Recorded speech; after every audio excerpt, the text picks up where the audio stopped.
HVAC's just been moved up to head the attitude adjustment team. 5 months. $90 million. I want to see some results. Yes, sir. I'll show you what we have. OCP pioneered cyborg technology, and now we take a quantum leap forward. State-of-the-art destructive capabilities commanded by a unique combination of software and organic systems. In every way, an improvement over the original. It gives me great pleasure to introduce to you Robocop 2.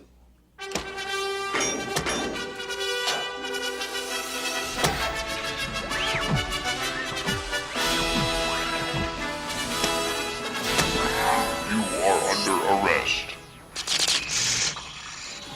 Stop or I'll shoot.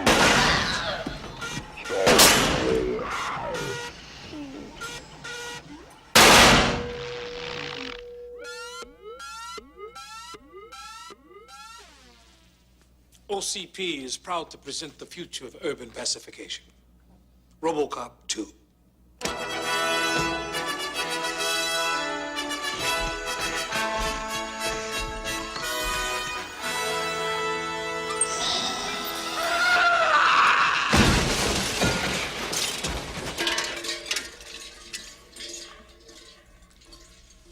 $90 million.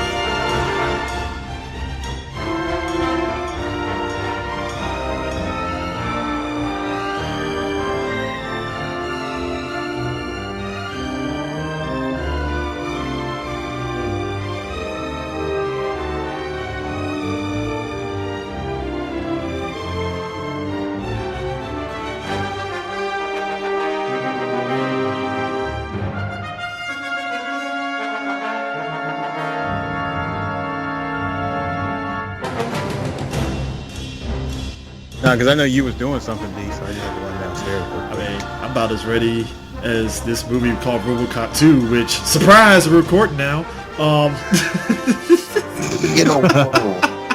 In a world where Detroit is still messed up, in a world where Detroit is still messed up, they vote in a black mayor who has a white person's last name for some reason.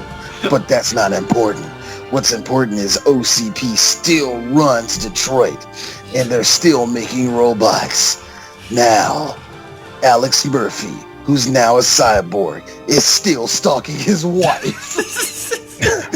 Get ready for a movie with 4 small plot lines that make no sense. Yeah, we need to mention that too, because in the last episode when we recorded, we talked that we thought it was 3 where the 4. wife comes back.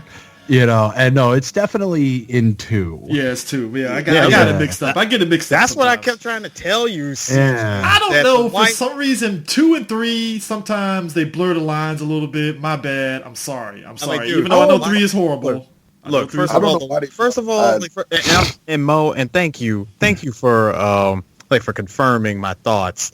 The wife and kid were only mentioned by Lewis in the first movie. Yeah, and outside they were mentioned. Yeah, no, they were only mentioned in the first one after he became RoboCop.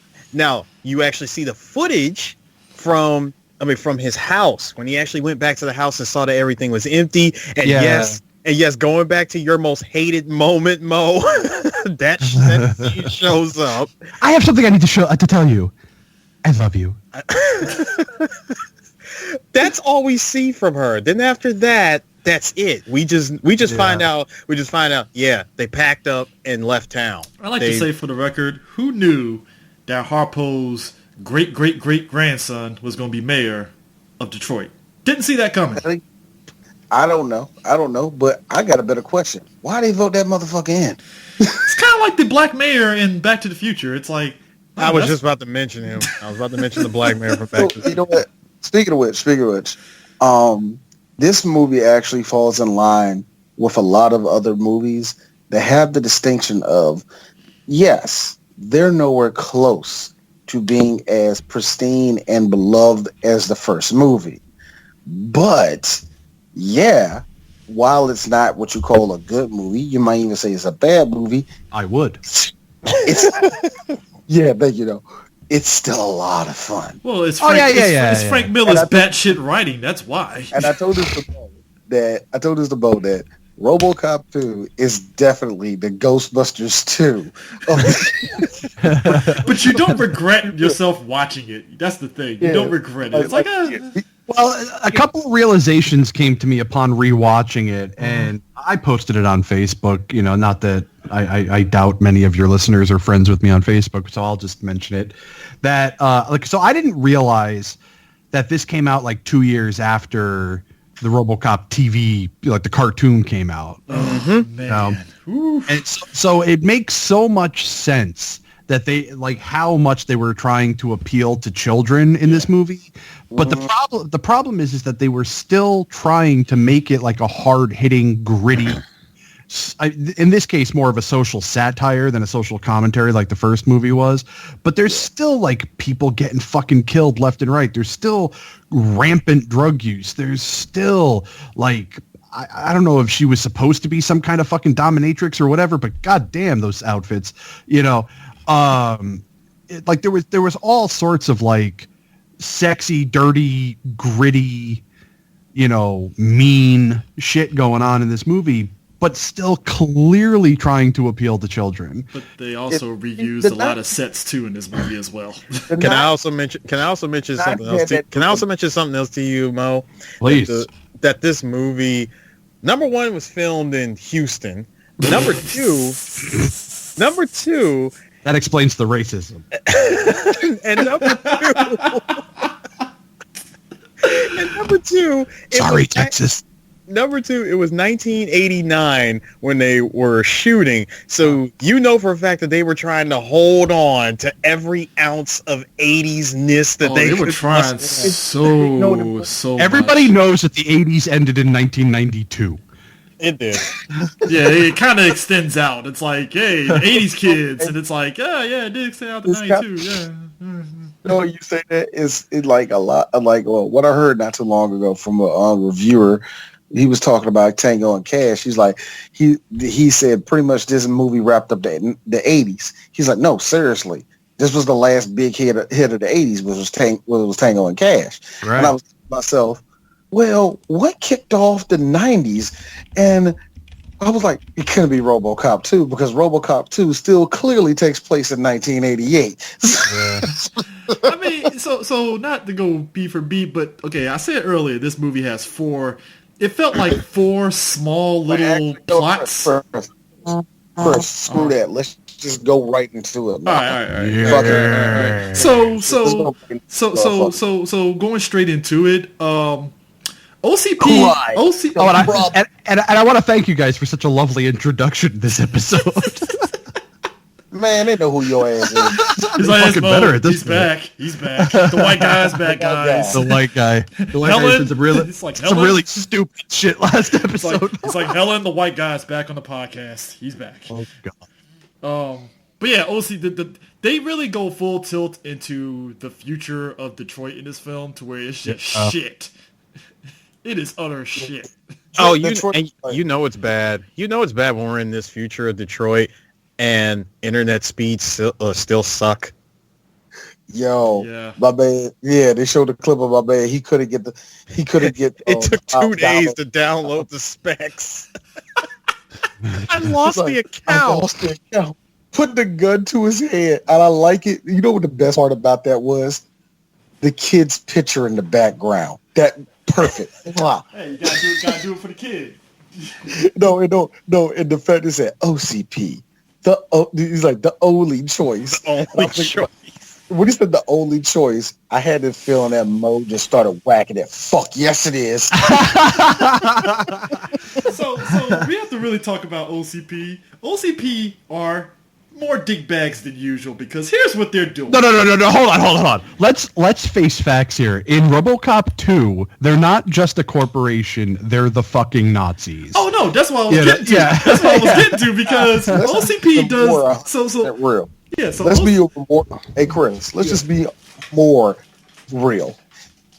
Amazon is trying to do this with some city in America right now. Oh, you mean Crystal City? You mean Crystal City? Huh? You mean Crystal No. City? It ain't going to be nothing like dignified like DC or nothing. No, they're going to take over, I don't know, Louisville, Kentucky or some bullshit. Nah. It's going to be like South Dakota, a state nobody cares about. And State nobody cares about. All of a sudden, this buzzing metropolis just burst out of nowhere. Goes from farm. No, let's face facts. More than likely, it'll be somewhere in like Alabama or Mississippi, where like they desperately need the money and the jobs. And since it's the South, they'll put their morals aside as long as it doesn't bring any more of them damn Negroes to our city. So and with that effort, Mo, in 2 years' time, Alabama will have a monorail. You see, mono means one, and a rail means rail. Right. So OCP, here's what they're doing. These assholes. So it's not enough that they take over the police department, right? In the first movie, they basically took it over, right? So in the sequel, they're trying to put a foothold in the government. And you know how? They lent Detroit money. And then they look at Detroit like, hey, so you know that money that we got you 6 months ago? So you gonna pay that shit back or nah? Yeah, I mean, they're basically loan sharks. How do you like the fact that this movie predicted the future? Detroit is on the verge of bankruptcy. I'm just going to be honest. Trump hasn't done that shit to Detroit. No. Fuck Trump. Trump doesn't have any money, Chris. I'm surprised. He really doesn't. I'm surprised the Ford family have not just heard. Look. The fact is that if Hobb was a real person, Trump would be borrowing money from him. Okay, fair enough. Yeah. What do they say? 50 million? Okay. All right, that's cool. Oh yeah. I think 50 million. He'll still be trying to sell those crappy office chairs. Dog, and here's the killer. They made the old man in the first movie. It was like, oh, he's I'm not gonna say innocent old man, but he's had an OCP, whatever, right? This movie, they really emphasize like, oh, he's an old asshole. Big time. he's a shit.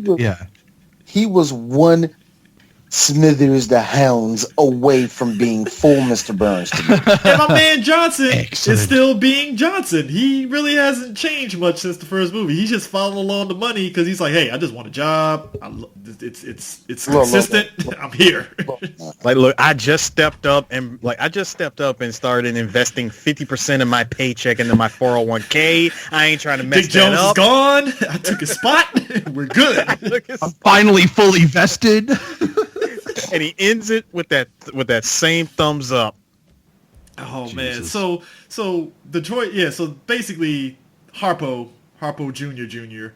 is basically has to pay back OCP, and he's pissed, and rightfully so. But it's like, dog, come on, did you really think OCP was going to forget? And here's the best part about that, though. The best part about it is that they're fighting. What really Detroit is fighting is not so much financial trouble and OCP trying to take it over. No, Detroit never really truly got out of the crack era, and now they're in the Nuke era. Oh, and man. Nuke is Nuke is whatever the movie wants it to be. Nuke is basically what I like to call Nuke is pretty much liquid meth mixed in with, I don't know, Sherm or some bullshit. Because they really don't kind of explain what Nuke actually is. Some people are hooked on Nuke. It's like they're crack addicts, and other people like Cain, they take Nuke, and it's like nothing. First of all, I have to say that I love that we have a drug that makes an actual sound when you use it. Dude, Robocop crushed 8 vials of it, and you hear the sound, and I gotta admit, it's a very soothing sound, a little bit. Yo, I had a very ASMR moment. Thank you, Mo. Thank you. I was just about to say that. Like, how is it that we're at this point in the future where a drug gives us our ASMR? I'm surprised somebody hasn't done a 30-minute ASMR with just that sound. Don't do it. Don't do it. Don't do it. Oh, I'm gonna put it on a loop.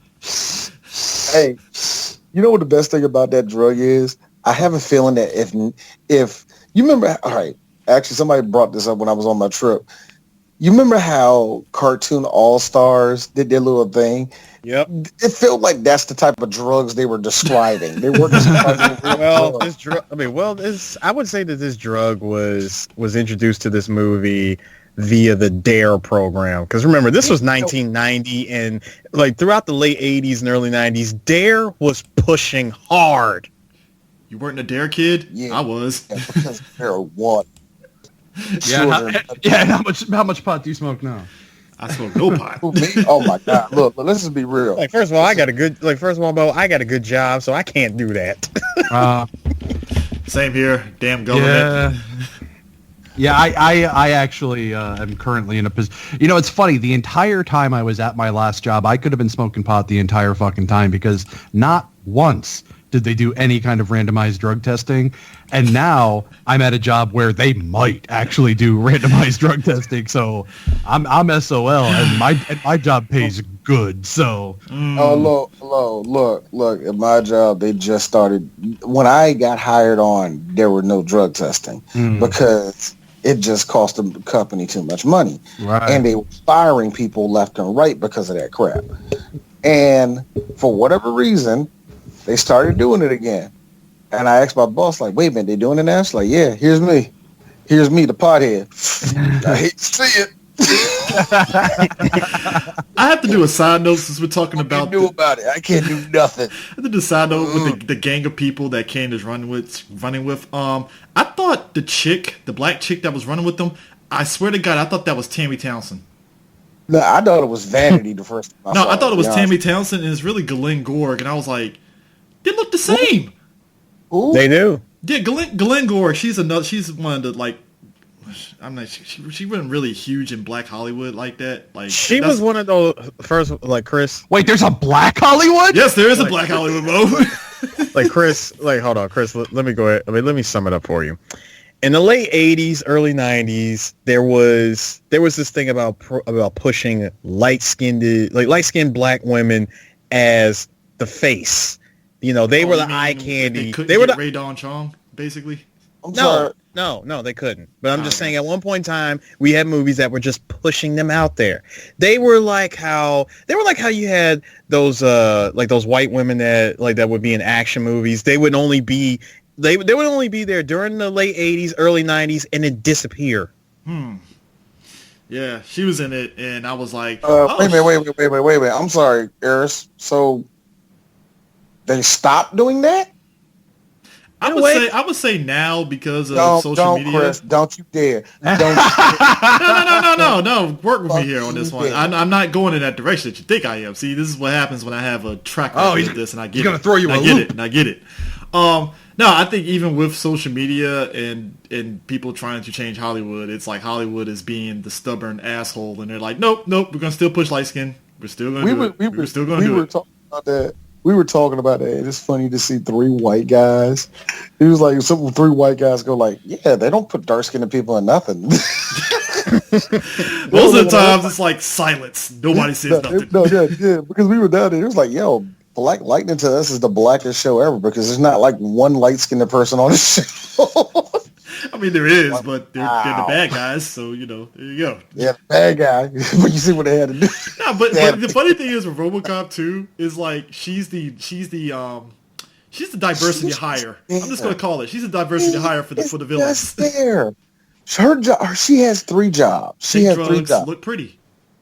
Yeah, take drugs, suck Cain's dick, and just stand there. I do not need that imagery in my head, D. That's the equivalent of Halle Berry and Billy Bob in that movie. I don't need that visual in my head. Well, it's like, too late. It's there now. Wait, are you talking about like Monsters Ball? Are you talking about make me feel good? Yeah, I feel that's Homegirl and Cain in that movie. Every time off screen, they're like, make me feel good, yeah, Cain. because you know that happens. Because the second she gets some Nuke in her, she wants some Cain in her.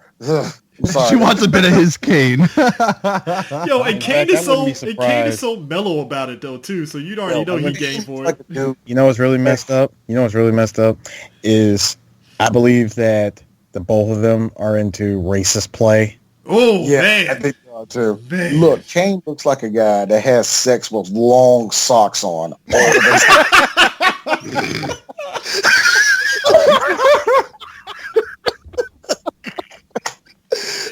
Why am I picturing Cain looking like the dude from fucking Big Lebowski and shit? He just No. takes the robe off. We need to take a moment to appreciate that joke. Because he's not wrong. He's not wrong. I mean, Of course he's not wrong. That's fucking hilarious. That's one of the most astute observations I have ever heard about that is RoboCop accurate 2. as shit. That is, and you know what? I appreciate that because that matches Kane's demeanor. Because you were right. Wait, what? What'd you say, D? No, because I just hear people laugh like, did I kill you, Eris? all I'm saying is it matches Kane's demeanor because another director would have had Cain be this like Meatloaf from fucking Black Dog levels of like over the top like bad guy, right? And I like how Tom Noonan was clearly going for charismatic cult leader with that. Yeah, he was role. very calm, and I like that. Yeah. I like that. It's just very like it was very, to me, it was, as a kid, it felt very scary a little bit because he looked like he'll kill you, and he does. Well, he does. I mean, of course he looks like of course he looks like he's gonna kill you, CJ. When 2 years later, when he plays a psychotic killer in the brightest yellow raincoat and a hook, and he calls himself the Ripper. Oh my God, we had like 80 extra teeth in his mouth. Yes. Oh my God, but he's so good. Like, that's what makes him threatening in RoboCop 2. It's like, yeah, he's a cult leader, but he'll kill you if you. You know what's the great part about that is I always laugh at how Hollywood tries to describe evil drug dealers. It's never in no type of reality. How is it that at least up to that point, Alejandro Sosa was the most realistic drug lord I have ever seen in Hollywood to that point. And I also have to congratulate you, D, else, for saying that if you had to work for any drug lord, it'd be him. And I was like, I agree. Look. Actually, real talk. I discussed it with my wife last night, and I came to my conclusion. I still wanted to be Sosa, and my other one, Gus. Oh yeah. Sosa and Gus. That's everybody's getting high. Man, can I say like in the realm of villainy, going off of your character, D, with Sosa, we had Tony What Happened and like, and Don't Ever Try to Fuck Me, Tony. There's that one. Who else did we have? Oh yeah, with with Kurtwood. With Kurtwood, we had I Don't Like Cops, and Cops Don't Like Me, and I Don't Like Cops. Proceeds to shoot Alex Murphy's hand off. With Cain, we get Jesus had days like this. You know what? Look. Poetry cannot be repeated. Jack Nicholson as the Joker. Never rub another man's rhubarb. Actually, the best line from Cain, the chick, you said you were just gonna scare him. Doesn't he look scared? No, that's a blatant ripoff. I forget what movie it is. He goes, where it's like, you killed them. I just told you to scare them, and the guy goes, people scare better when they're dying. Yeah. See, right. that's why I said No. that's why I said Jesus had days like this. That is a villain line. No, the best line, and I know I'm skipping ahead, but the best line from Cain was, "Rah, rah." He in his head did a backflip. You mean how he went Lawnmower Man? Yo, yeah, he went Lawnmower Man. He looked like Christopher Lambert. Or did you love how his girl was all like Made in America and Cain was on his Trumpish a little bit like, yeah, we're gonna make that mean something again. I was like, oh Jesus. They said that in the movie. They said that in that movie like 5 times. It's like, this is 1990. We were coming out of the Gulf War. We were pretty much on cloud 9 at that point. What are we talking about? Wait a minute, hold on. Actually, wait a minute. When did the Berlin Wall fall? 89. 89. Yeah. So yeah, exactly. They're selling. Yeah, of course they are. Because here's the best part about that Native American thing. It never meant nothing after that. But here's real talk. And I'm not about to get in no deep conversation about it, but it is just in a way. Look, I'm not patriotic at all, but it is kind of sad that America makes great shit, but at the same time we make terrible shit. So yeah, that actually describes America perfectly. Yeah. So I don't know why we always go for like made in America. It means something. What the fuck did it ever mean, to be honest with you, dude? It means 50-50 quality. But here's the kicker, though. So Cain and them are doing this drug, and they have a deal that they keep trying to go to the mayor. The mayor keeps rebuffing them. Hey, we'll pay off your debt, but you gotta let us distribute Nuke throughout all of fucking Detroit. And the mayor keeps rebuffing them. Hold on. You're skipping a lot. I know, but I'm just throwing that in there. Just no. Because we're going to talk about anything. Let's talk about how Murphy rolled up in there, trying to shoot everybody down, and Bart Simpson catches this motherfucker between the eyes. Bart Simpson. I'm sorry, Mo. What else that little boy was inspired off of? He ricocheted. Oh no, he's totally fucking Bart Simpson. He's Bart Simpson. He's like number one, he's Bart Simpson, and number two, he's Bastion Bucks gone bad. I mean, but we also forget too, Murphy took out Murphy again. The police are on strike, so Murphy's literally like one-man armying the whole He's city a of one-man Detroit. army. Exactly, He's literally a one-man army. Like, these guys are literally, because they're hooked on Nuke, they're like raiding the gun shop. And the guy was like, aren't the cops going to come? Man, the fucking cops are on goddamn strike. Who's going to come? And I'm like, hey, guys, Robocop, I'm just saying, Robocop. It doesn't, I'm sorry, CJ, it doesn't matter. They all have stormtrooper aim because they're high. Well, except for the dude that had the missile launcher, he still like whiffed the fucking car. And how? I like how that dude hit that car and it flipped over, and RoboCop stepped out of it like it was nothing. Like clean, dirtbag. By the way, act like you got yo, the armor was clean, guys, clean, pristine. I'm just saying. Yeah, it was still shining blue. Yeah, well, hold up. Was it silver? By the way, yeah. In the first one, it was just straight up silver. I hate the redesign in RoboCop 2. It was like silver bluish. I like that little peerless look. I like the little peerless changing to purple and bluish. I kind of like that. No, I like the color of the armor. Sorry. I like the color of the armor in the first one, but there are little detail changes that I like a lot in the second one. Like when he takes his helmet off and now there's like wiring and like little diodes and like, you know, bits of metal and stuff on his head. Like that, like little detail shit. Chips in the brain and everything too. Yeah. I think that shit's fucking fantastic. It's the coloring I fucking hate. And then it's even worse in 3. Yeah. But if I can remember that correctly, I think I agree with you. But he takes out he literally ricochets a bullet because the guy was like, instead of just, running out the fucking drug facility, he decides, I'm going to take a baby hostage. I'm like, well, that was smart, I guess. And I love how he did it. He was like, hang it up, Lois. He's like, I fucking killed her, man. I do it. We can't have that. Look, it sounds so wooden, but it made Murphy makes it work. That's what I'm saying. It was so. It's just a testament to Peter Weller's acting, honestly. It is, because when he shot him, it got him perfectly in the top of the head. I was like, "Thank you." Thank you. But I like they took the time out to show like how he ricocheted the bullet. I was like, "Oh, that's actually nice that they showed him like checking to see where he could ricochet it off of." That was nice. That was cool. Oh my God! Then he got in that back room. He saw, like I said, Bart Simpson. Can't shoot me, can you, fucker? I hate that kid. And you know what? Kudos to you, movie. You made me hate a kid from jump. Even as a kid, I hated that kid.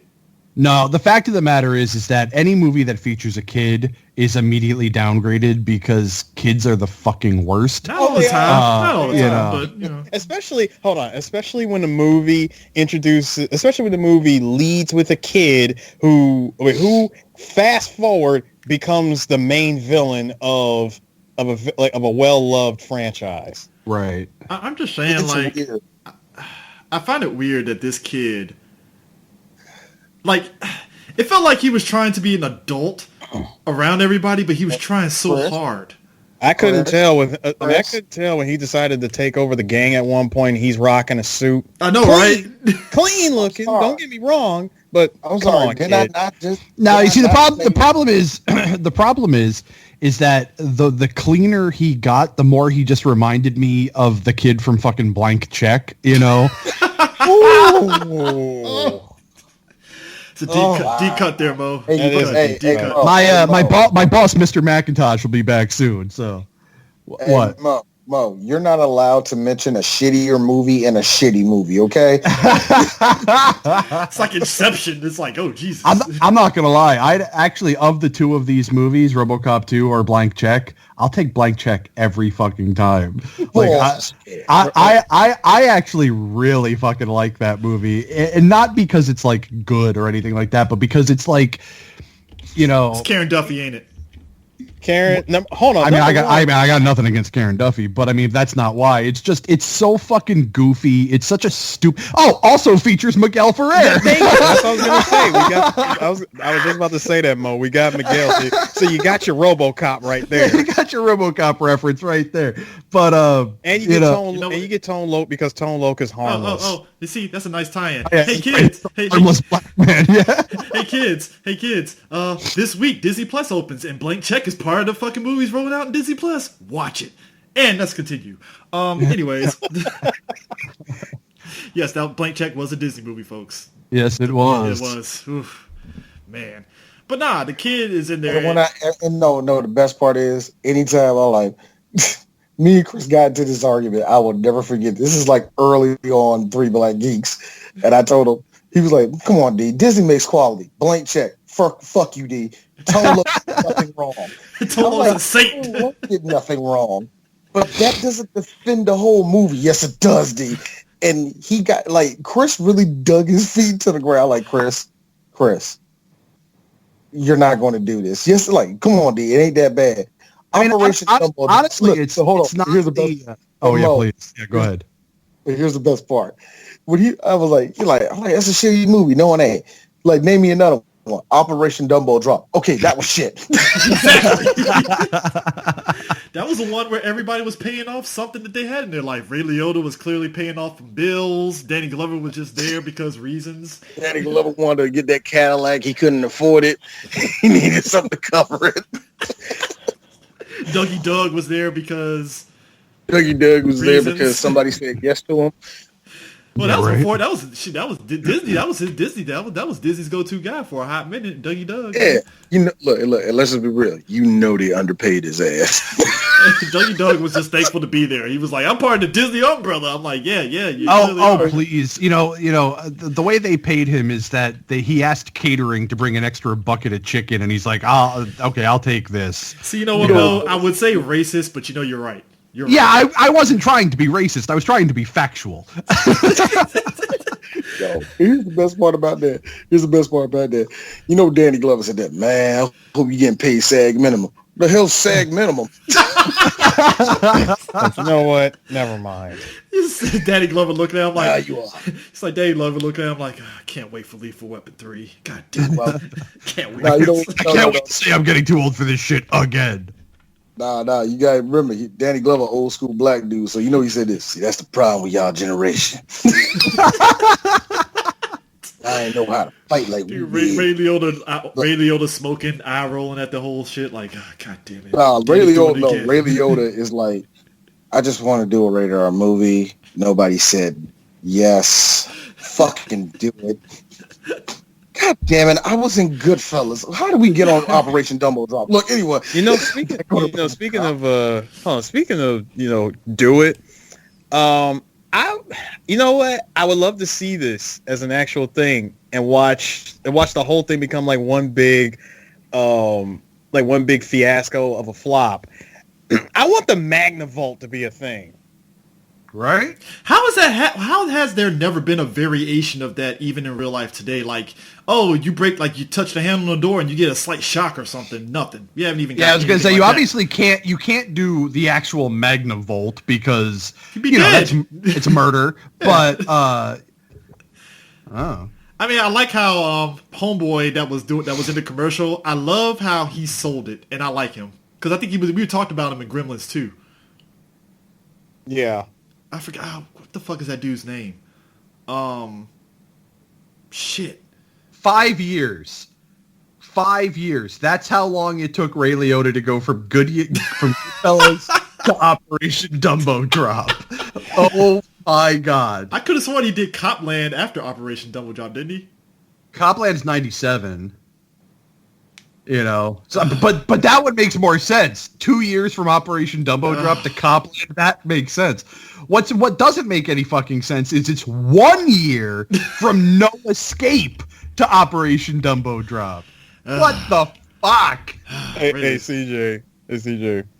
I was with you on that. The way dude sold that commercial, it's like casually gets in the car. No, not just casually gets in the car, but the way he sells it, like no embarrassing alarm, no need to bother the police, and the best part about it, it won't even run down your battery. He just gets inside his car and drives off, and dude is still crispy on the damn ground. You know, it's like, okay, there. Also, I'm sorry, dude, you deserve to get electrocuted. You were trying to take off in a Ford Probe. Yeah, that is true. Speaking of which, OCP, basically Murphy's wife's lawyer is basically telling Murphy, fuck off, because we need you to stop stalking your wife.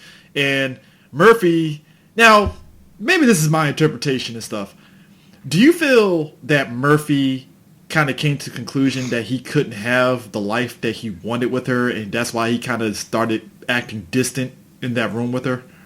No, I think he was worried that, well, I don't know. I was going to say I mean, obviously RoboCop has sentience, you know, like he knows who he is. Yeah. So clearly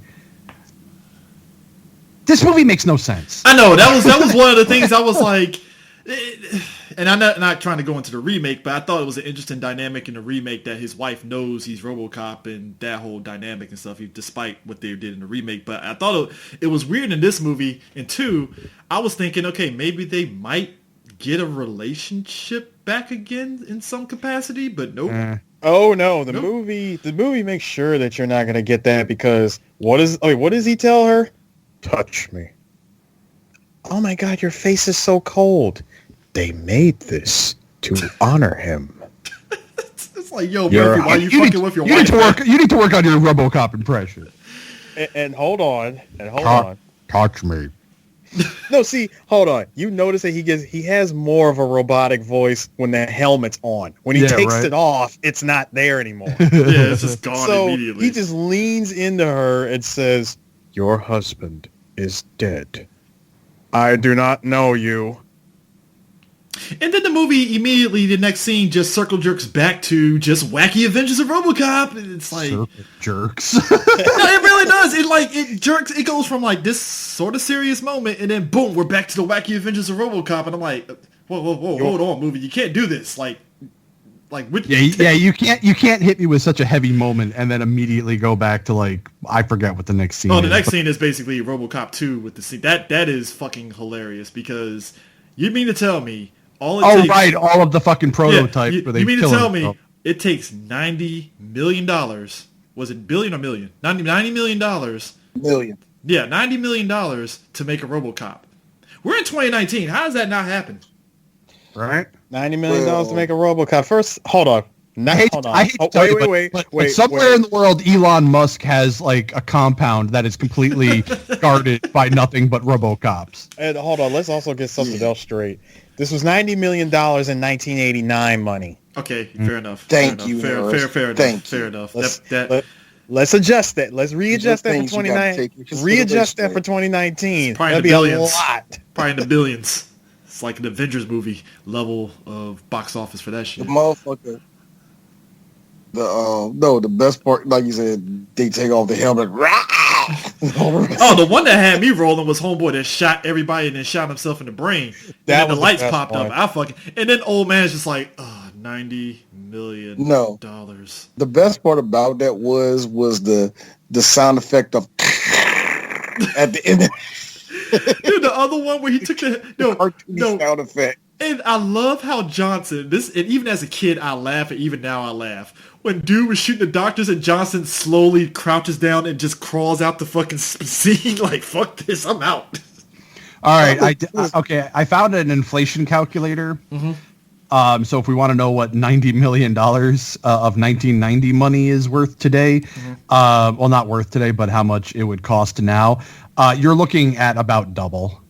It'd be 107. It'd be 176 million dollars. Wow, That's still too fucking much. Adjust it with taxes. So yeah, you're rounding off about 180 million. How much we burned today? That's adorable. You think that any of those guys are paying taxes? Oh no, I'm just saying that. I'm not. OCP, I don't believe that for a full second. Let's be real. OCP had 90 million to burn. They are not paying taxes. What are you talking about? They didn't just have 90 million to burn. They had 90 million multiple times over to burn. Oh yeah, I keep forgetting. Yeah, for each robot. And you do realize they were trying to build an entire city on top of the old city. You also have to bear this in mind too, CJ, that OCP runs the cops. You're a cop. Sorry. That yeah, besides that, Mo, OCP is Conglommo from Rocco's Modern Life. They own you. True. Now, what makes this whole scene funny is that we get introduced to Dr. Fax. And Johnson does not like Dr. Fax, much like he didn't like Dick Jones. Job security, I'm guessing, hence why he was threatened by her. But the old man likes Dr. Fax, mainly because she's just a hot chick in the office and stuff. And he's like, hey, we should listen to her. No, I'm saying at the time. I'm not saying now. This is at the time. No, I'm just saying, period. Bring it in. She just had a vagina. Hold up, D. It's amazing. Wait, AD, 1989 hot. Look, the point is this. It doesn't even matter because even if the girl is okay and mediocre in looks, guys would still never underestimate the power of vagina being in the room and how the gymnastics guys would do. All I'm saying is, if Morton never died in the first RoboCop, he'd probably be sniffing coke off of her tits, possibly. That's terrible, Chris. That's terrible. He will clearly line it up. He will clearly line it on her butt cheek. Come on, Jesus. Hey, terrible, but CJ makes a good point. I don't think it'd be off her titty. I'm just saying. I think she has class. Well, she is British, so yeah. She is, but it is also her day off. I'm sorry. Wait. That was British? I thought that was a weird... It was a weird British ex... That was no, actually, she's Australian. My bad. I forgot she's Australian. See, thank you. I'm sorry. Yeah, she kept her Australian accent and, but basically they kind of realized they can't do another RoboCop, because ultimately these people that they put in there, even though they're cops, their mental capacity isn't there compared to Murphy, who, as she pointed out, he had a sense of duty to being a cop, hence why he was able to kind of be RoboCop. I'm just going to be honest with you. Yeah, because that was totally taken into consideration when they did it in the first one. Dude, Morton did a line of coke and was like, all right, put him in that robot suit. Him. I'm more mad that they are looking at RoboCop as like a flash in the pan, a fad that needs to be updated. It's a parody of the movie itself, if you want to be real about it. So let me ask you this, OCP. So let's say you did come up with something that could quote unquote replace RoboCop. You just going to shut off Murphy and toss him to the side, and he's going to go, and we're going to see him on an episode of Defunct Land? Well, I mean, it sounded I like... think that's what they thought. I think that's what they thought that was going to happen, because they really saw him as obsolete and all the rest Well, they of couldn't that control shit. him. You forgot, too. They can't control him anymore, because now, since he's actually a cop, he's with the other people. He ain't... he's OCP property, but OCP's like, fuck, we can't really control him because he's doing his job. We need somebody we can control. But then again, that's when the weird argument comes on.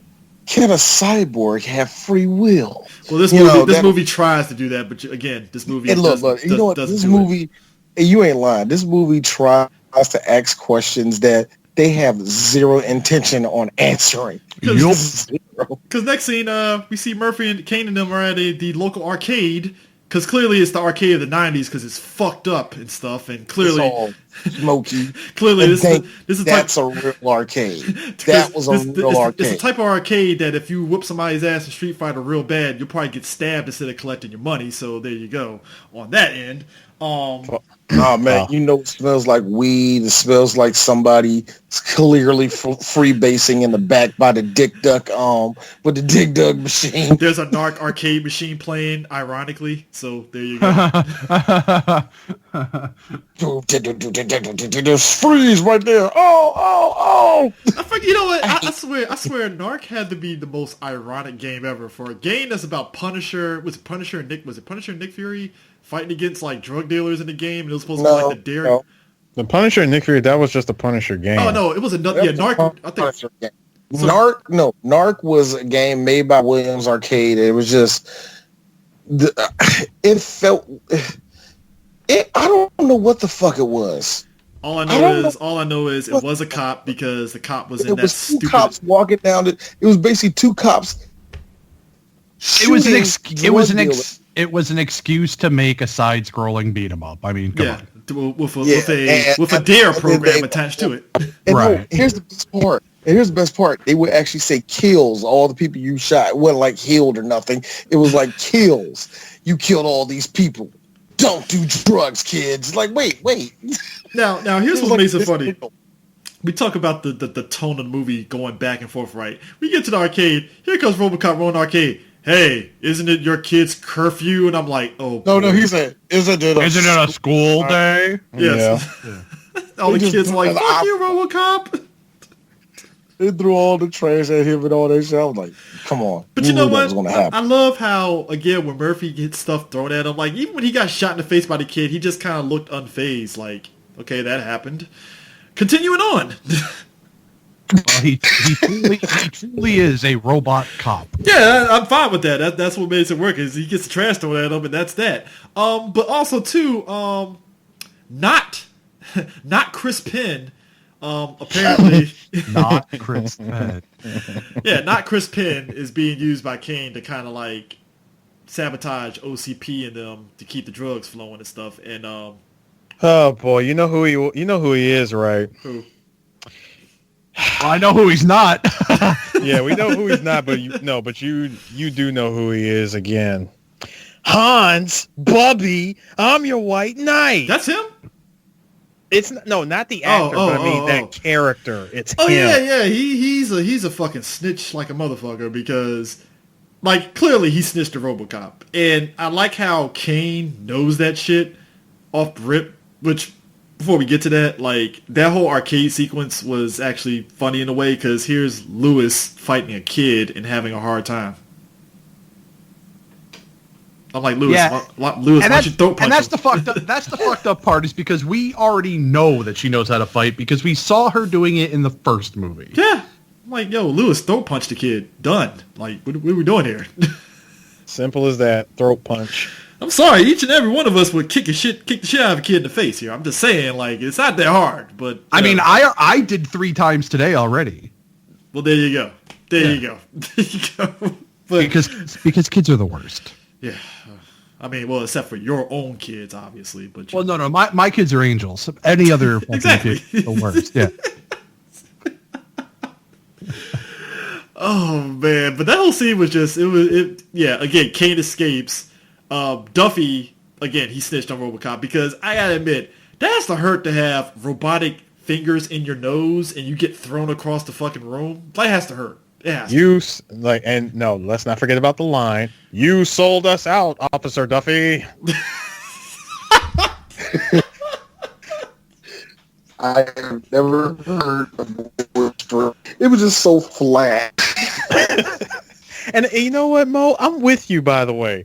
I'm with you. No, I'm with you on RoboCop's paint job. Yeah, it's fucking terrible. Like, first of all, you know how you go out and you see somebody who has a nice paint job on their car and they got the color shift. Apparently, someone does not know how to do a color shift paint job. I mean, I know I don't know how to, but I like how that's right.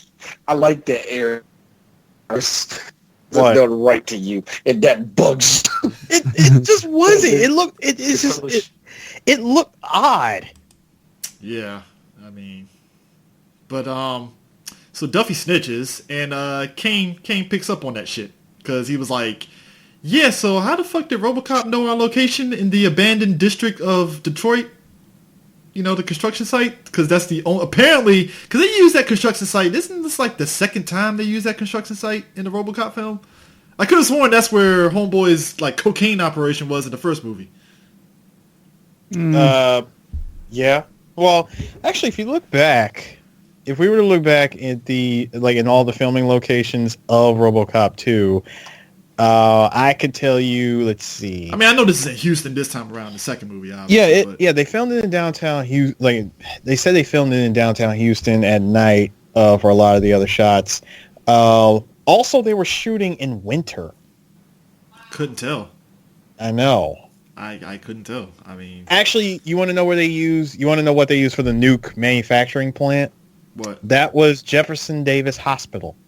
So, abandoned hospital or actual real hospital? That looked like a basement of a hospital. It really did. Oh, okay. Yeah. But so just jumping with Duffy. Duffy got his throat slit for snitching on Cain. I mean, and I like how he was being called like, "Hey, Cain, what's going on, man?" I'm like, "Oh, you're gonna die, sir. You are dead." First of all, you know when Cain walks into the room and doesn't say when Cain walks into the room and doesn't say a word, I'm like, you know what? Just go ahead and put a bullet in me. But he tried to lie. Yo, Duffy tried to lie. Like, yo, man, Cain, it was a close one, but I'm still alive. I'm like, you're dead, sir. I know, right? I like how you said that. Like he had nothing to do with it. Like Duffy. Hey Duffy, how did RoboCop find us? Like, how did he find us in the abandoned factory?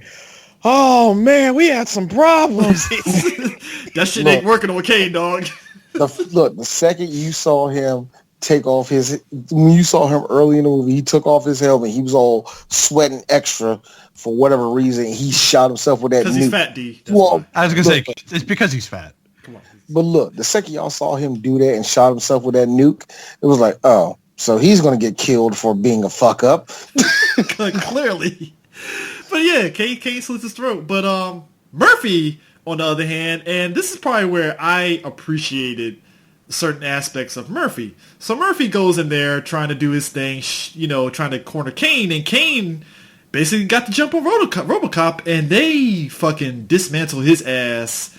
Yeah, and I gotta admit, man, as a kid, I was like, no, don't do it to Robocop. I'm sorry, but as an adult, that's a fucking hard scene to watch. Yeah, it is, man. Look. Actually, I would say yes for you, Mo, because I was saying to myself when I was watching it, I think I cried at Johnny 5 getting beat up more. And then I thought, but what if I was Mo Pornay? Oh, my God. Oh, my God. This scene is gruesome. It is, man. Like, they're literally sitting up there saying, what's that part? I don't know. Hammer that shit. No, my favorite part was like the kid looking at him as he's getting dismantled. Why'd you stop? You're almost there. I'm tired. They said he's got a brain. I want to see it. Yo, the best part was just seeing somebody stand on top of Murphy with a fucking jackhammer. And what made me like really throw me off is when they dump him in front of Priest thinking Murphy is doing like like I'm like, I gotta be honest with you. Look, I gotta be honest with you. How did you not laugh at that, Chris? I laughed. No. It went from I was. Oh, even I was gonna say even I laughed at that part. I mean, that was still acting from Peter. I kept saying to myself, man, fucking Murphy really needs Chewbacca right now. yo! I'm imagining already. Lewis has him strapped on his back, her back, and shit. He's like, bruh, look. I just enjoyed the fact that Murphy got dunked on so hard. Oh man, and it's not they dismantled my boy. The dunking didn't stop there. OCP dunked on him like, all right, we don't need you to be the fucking perfect cop. Here's what we're going to do. We're going to make you the most cornball fucking cop ever. This dude, they basically when they gave him all those, they turned this dude into they turned him into a cop that will be on Leave It to Beaver or some bullshit like that. Yeah? Murphy, you're giving Miranda rights to a dead body. Noted. Give him Miranda rights to a corpse. I seem to be having trouble. But you know what? I appreciate that because even when he got reprogrammed, you could tell Murphy is fighting it, but he's going along with it at the same time. So that was fine and stuff. Like, even to the point where he was like, Lewis! Thank you. Back! Thank you for not smoking. Yo, Lewis's eyes brightened up like, what the fuck happened? I'm like, you shot a guy A Rolling Stone is worth 2 in the bush. In the bush. I also have to laugh at how cute and yet, I want to say it's cute, but at the same time, God, kid, go back to school. You can't properly write the word "kick me." Dude, the baseball gang? Actually, you know what? I let it go, Eris. Thank you, CJ. Hey, Eris, I let it go for one reason. Murphy's back wasn't big enough to add the C. That means that kid sucks at fucking tagging stuff. Exactly. He sucks at tagging. You can't make your tag smaller. Hey, kid, here's a fucking Betamax. Watch some fucking Beat Street and get it done right. Terrible, Chris. Wait, hold on. Remind me, he just spells it K-I-K, right? Yeah, K-I-K. Yeah, well, he just needs new followers. And he wants people to message him. Kick me. Oh, man. See, get it. Kick everybody. Yeah, see? Ha, funny. Ha. But hey, I like how he reboots himself in the most 1980s way possible by electroshocking himself. Well, because that works. But yo, the best. Well, hey, guys. Doesn't the moon look lovely tonight? It's like Murphy Still daytime. It's the thought that counts. Oh my yo. They Yo, can I get a 15-minute Netflix series with just good RoboCop I just need 15 minutes of that. Just that. I know. We just need wholesome Murphy. Wholesome RoboCop. Just driving through the ghettos of Detroit. He stops off at 8 Mile. You young black men need something to do.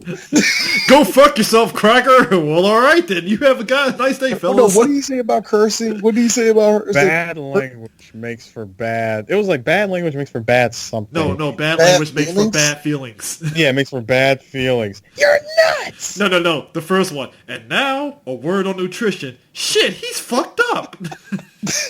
No, the part the part I said, I like Mo Pornay as an 8-year-old. Oh, fuck you. What do you say? Fuck you, something neck. I forgot what he called him. Pecker neck. Pecker neck. Pecker neck. I was like, that was Mo. Mo cannot deny that was him. I can't. I was actually a really fucking good kid. See, we're assuming Mo was bad. It's like, no. Yeah. Everybody always assumes I was a bad kid. I was a really fucking good kid. Hold on. Mo, you were good. Were you Ned Flanders good, though? No. Okay, all right. See? All right, then. So Mo still probably would have called him an asshole. Yeah, but I would have done that, when I got home. Oh, that's fair enough. I'd be like, you should have seen this fucking robot cop I saw today. He was a real asshole. Oh, let's see. I thought Mo was going to say that and then also go up to his room and do the Cuba Gooding Jr. punch in the air as he's saying pecker neck multiple times. Pecker neck when I had a chance. Let's see. If I was that kid's age, I don't know how old that kid was supposed to be, but maybe 10. I don't know. maybe 10. It's hard for me to say what I would have been listening to at the time, but I'll tell you one thing: if it had been a couple of years later and I was like a preteen, yeah, I definitely would have been putting fucking "Killing in the Name of" Zach De La Roche t-shirt on. Because I never had a fucking Rage Against the Machine shirt, but I had the tape. That's dating me there, but I had the tape and it was queued up to the "fuck you, I won't do what you tell me" part. Man. And whenever one of my parents would piss me off, I'd run to my room and slam my door. Fuck you won't do what you tell me.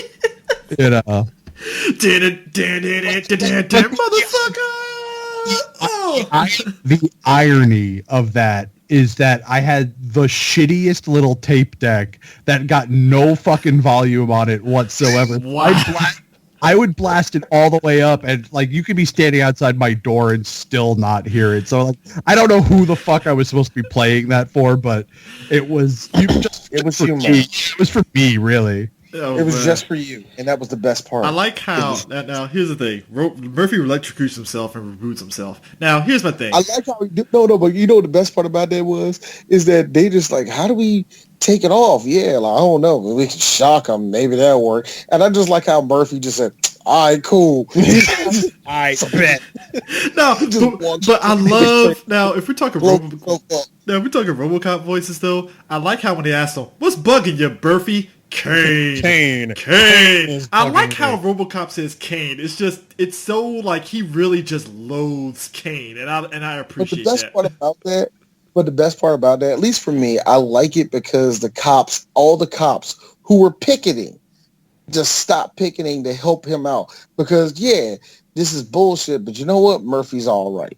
Yeah. And it's to me, even though it kind of went nowhere with the cops striking, kind of. Well, it stopped as soon as Murphy was like, "We're going to take down Cain today, folks."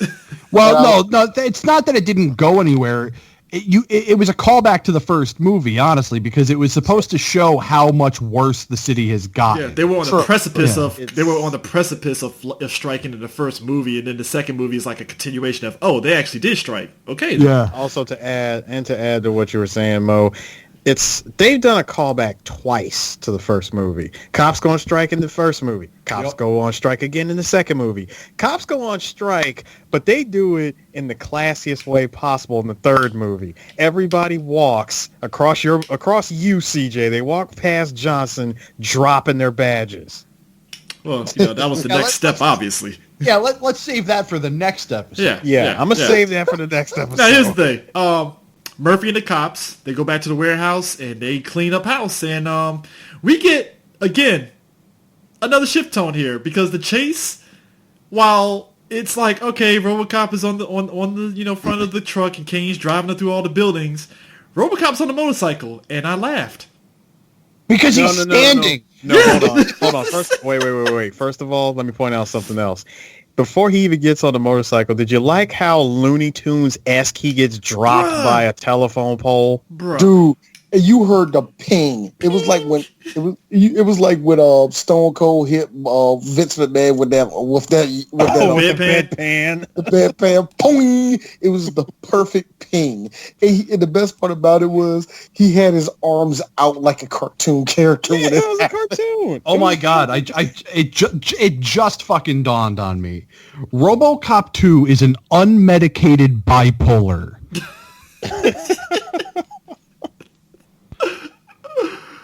The tonal shifts between super depressing and dark and violent and whatever to cartoonishly like goofy.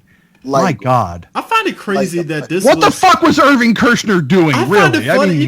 Too much fun. Can I be real? Hold on. There was even more. See, first of all, there was the cartoon ping, right? And in case you didn't have enough fun of seeing that, we see three guys on bikes literally drive over Murphy as if he's a speed bump. The third one tries his luck and gets juked. Murphy just grabs the bike and he gets flung off. Like, okay. Hey, all right, Eris, you know how you picked yourself to be the mayor, and and Chris, you picked yourself to be Johnson. Well, D, I was a hot dog guy because I said they look like they about to kick somebody's ass. you know who I was? I was the guy who got thrown off the motorcycle. That's me. Yep. Dude, it came so because I don't know whether they sped that scene up. It's just he grabbed the bike and just woo. I'm like, oh.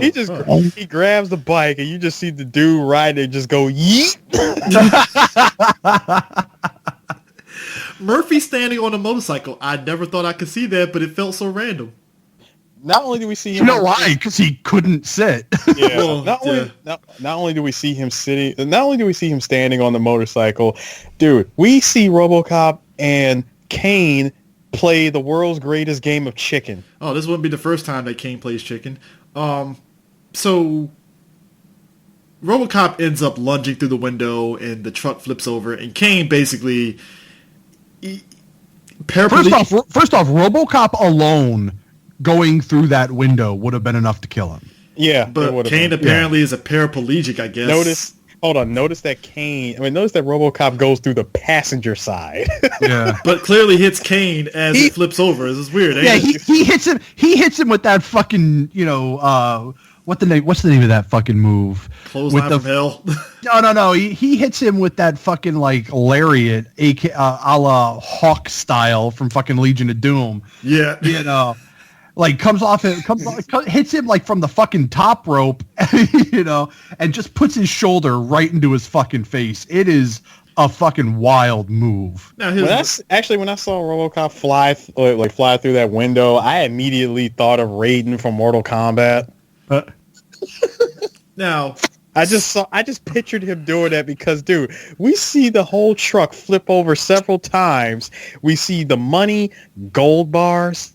Okay, movie. Everybody is money. This is a freaking cartoon. And everybody gets money in sacks, gold bars, and I'm surprised the sacks didn't have big fucking dollar signs. Thank you. Why was there there was no dollar signs on them or nothing? The gold bars didn't say 24 karat on it.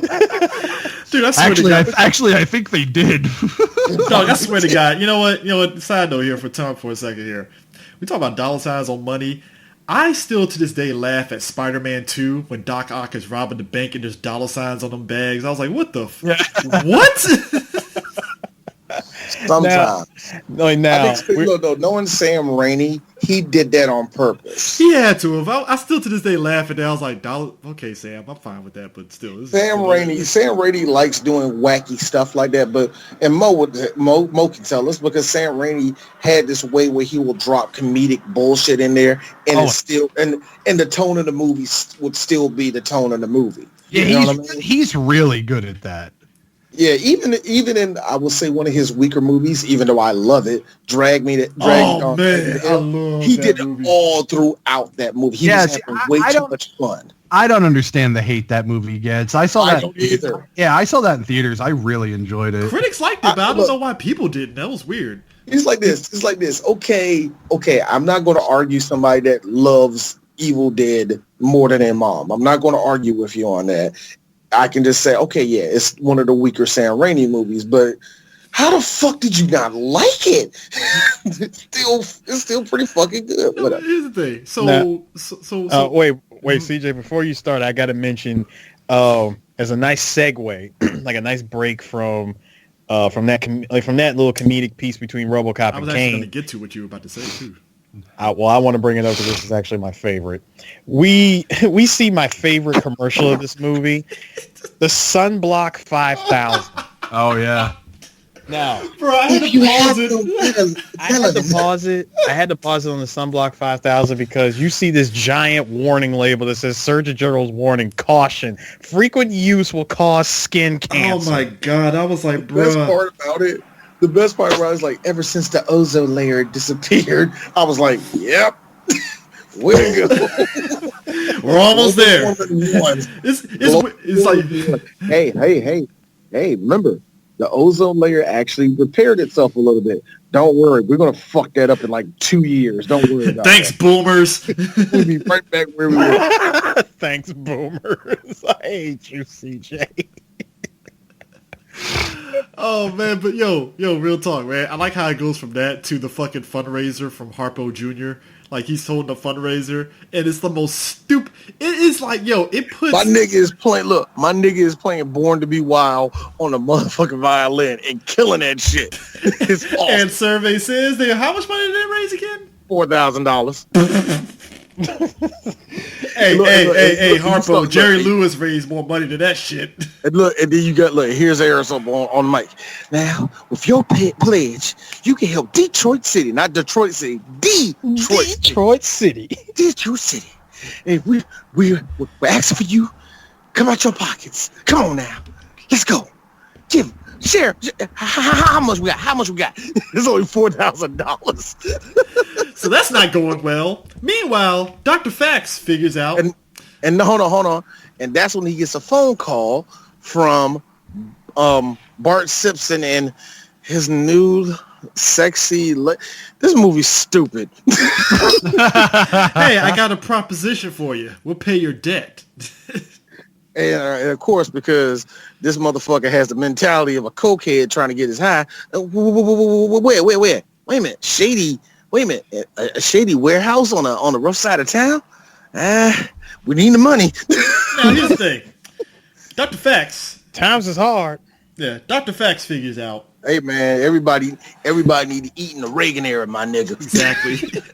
Now Dr. Fax figures out. Okay. If I follow the same thorough line of Murphy being this dedicated officer, maybe I can use Cain being this dedicated Robocop for us if I lure him, control him with Nuke. And I laughed because I was like, oh boy, here we go. I'm like, because this isn't going to go horribly wrong. What could possibly right? go wrong? Now, what had me rolling is like, I like how she was like, hey, I'm going to use you to get back at Robocop, and you can be my own Robocop. And I like how she get on the phone. I was like, this is not going to bode well. She's like, yeah, I just want you to get down here. The subject is dead. Yeah, the subject is dead. Yeah, cardiac arrest. Got 10 minutes to get here before the brain is useless. And I like how Cain is like, no, I didn't sign up for this. No. Yo, the look on Kane's face, he couldn't say anything. My man had tubes and stuff in his mouth. Oh, he's grabbing her. She's like, oh, that's cute. You're trying to struggle. You're cute. My man is reaching out to her. He's like, what? Really? You can see the fear in his eyes as like, no, I don't want any of this. I didn't sign up for this. I want revenge, but not like this. No, better yet, how am I dead? How? Explain, woman. Explain. Don't just stand there in a blue dress. Explain. Can you imagine your brain and your eyeballs and vertebrae is in a tube alive and you can actually see it? That has to be a fucked up experience. Ladies and gentlemen, Genova.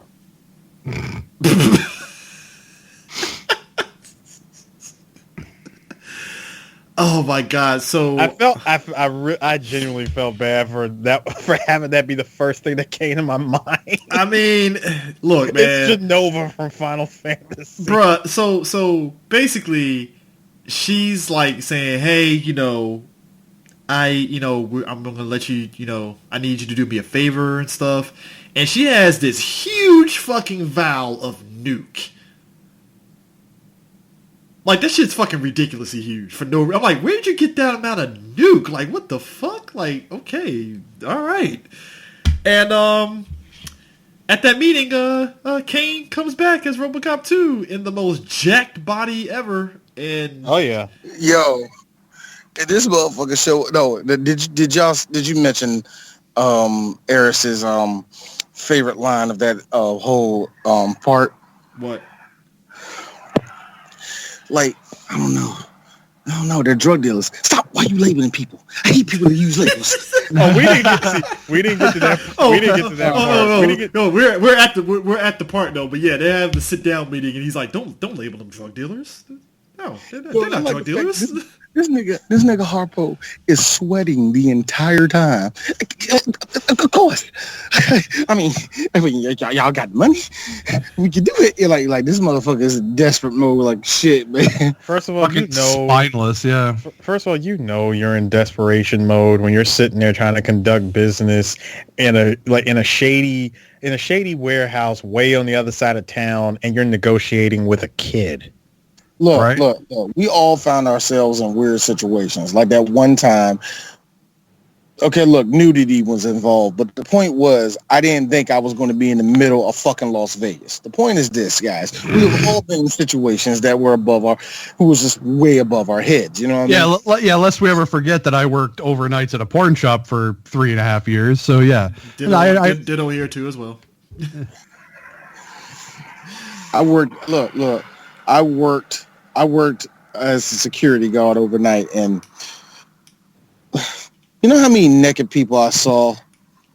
Lots. I'm not even joking when I mean that. I say that. I worked overnights at a porn shop for 3 years, so yeah, I have an idea of how.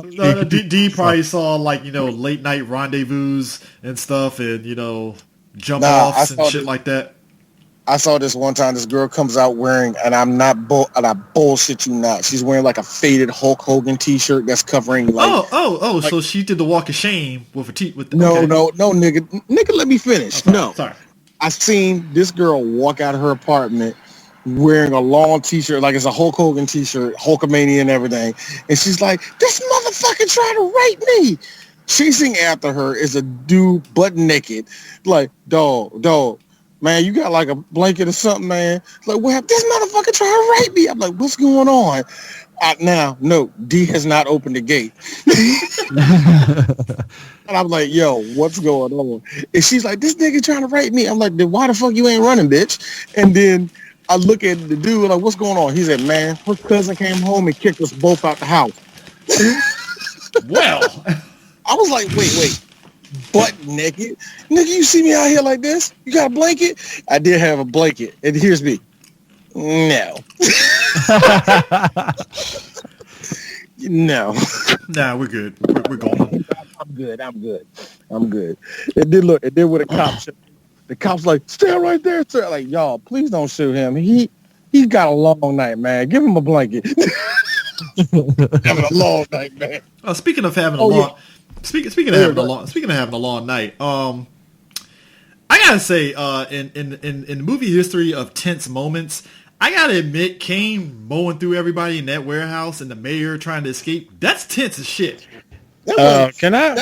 It's goofy. Don't get it twisted. Hey, CJ, can I ask you this question? Mm-hmm. Cain, how did you know where they were? Also, well, Cain, Fax knew. Remember? Oh, okay. I got a question. Hey, Cain, why does your computerized face look like Christopher Lambert, man? Motherfucker looks like a lawnmower man. You kidding me? Exactly. He's lawnmower man. Dude. Yeah, he's way more Jeff Fahey than Chris Lambert. But yeah, Like he is more Jeff Fahey. I give you that one. He is more Jeff Fahey. My thing is this. No. The best part. Here, your best part. Chris's favorite crack whore. It'll take some getting used to. And then Cain just grabbed her hair, twisted around he grabbed her head, twisted her in the hair, spun her like a helicopter, North Carolina, and dropped her. Let me tell you something. I don't know whether now, and I know why he killed her because it was the aspect of the kid and them didn't come back for him and shit. But like, it was like I didn't expect him to kill her. Why? It's not no. Chris, look, this is very piggish. And I'm not saying because she's a woman. Don't get it twisted. I'm not saying that. No, I know where you're going at, but Chris, listen to me. I have no dick no more, and I have no use for you. First of all, look, when she said that it'll take some getting used to, but it'll be great, Cain, that was his dick that she touched. Oh. That is true. That is true because yo, real talk, Cain was getting off on that when she was touching it with his hand. He's like, oh, and he was doing the purring and shit because he can't speak and stuff. I'm not gonna lie. I absolutely was imagining him breaking out like a dick appendage. You know, no bull crap. And like you gotta think, piston just comes out. And you gotta think with the amount of money that OCP spent putting this monstrosity together. Yeah, they couldn't give him a haptic feedback dick. I mean, come on. I gotta admit, man, if Robocop 2 was made in Japan, they would have had a sex scene with that shit popping off. They would have had it. They would. Yeah, they would. Half the fucking movie would have been that. Look. Here's Professor Yamamoto looking at it with his assistant. So we gave it a penis. Why? Shut up. No. His assistant's like, so we didn't give Murphy a penis. Why again? Because this one feeds off of Nuke. But that doesn't make any sense. In fact, when he comes, it's just a Nuke. Which means he's getting her higher than what she already is. Amazing. Perfect. Amazing. It's perfect. Brilliant. Let's make 30 of these. Nah, but I like how my man, the mayor, when he comes past one of his guys that got shot, and the dude was like, "Help me!" and the dude just covers his mouth like, "Nah, nigga, you did." No. We're gonna cut that shit out right now. None of that living shit. By the way, you know that was his robo dick when he winked at her. Oh man, like that shit, don't you? Yo! Did you like how my man got out the room and Cain shot at him and he hit the ground? And I'm like, dude, play dead. Play fucking dead. Play dead. What are you doing? Don't get up. Hey, look. You know what? We talked about all this about Cain having sex. Let's just be honest, guys. Do y'all really want to see a stop motion sex scene? Do you really want to see? Hey, look. With everything, a little bit, yes. Yeah, I was going to do with everything that this movie has given us. Yes, I need that. I need that Ray Harryhausen effects of a sex scene. I need that. Yo, just be only if it has the Ed 209's pig noises. Oh, hold up. Time out though. We forgot to mention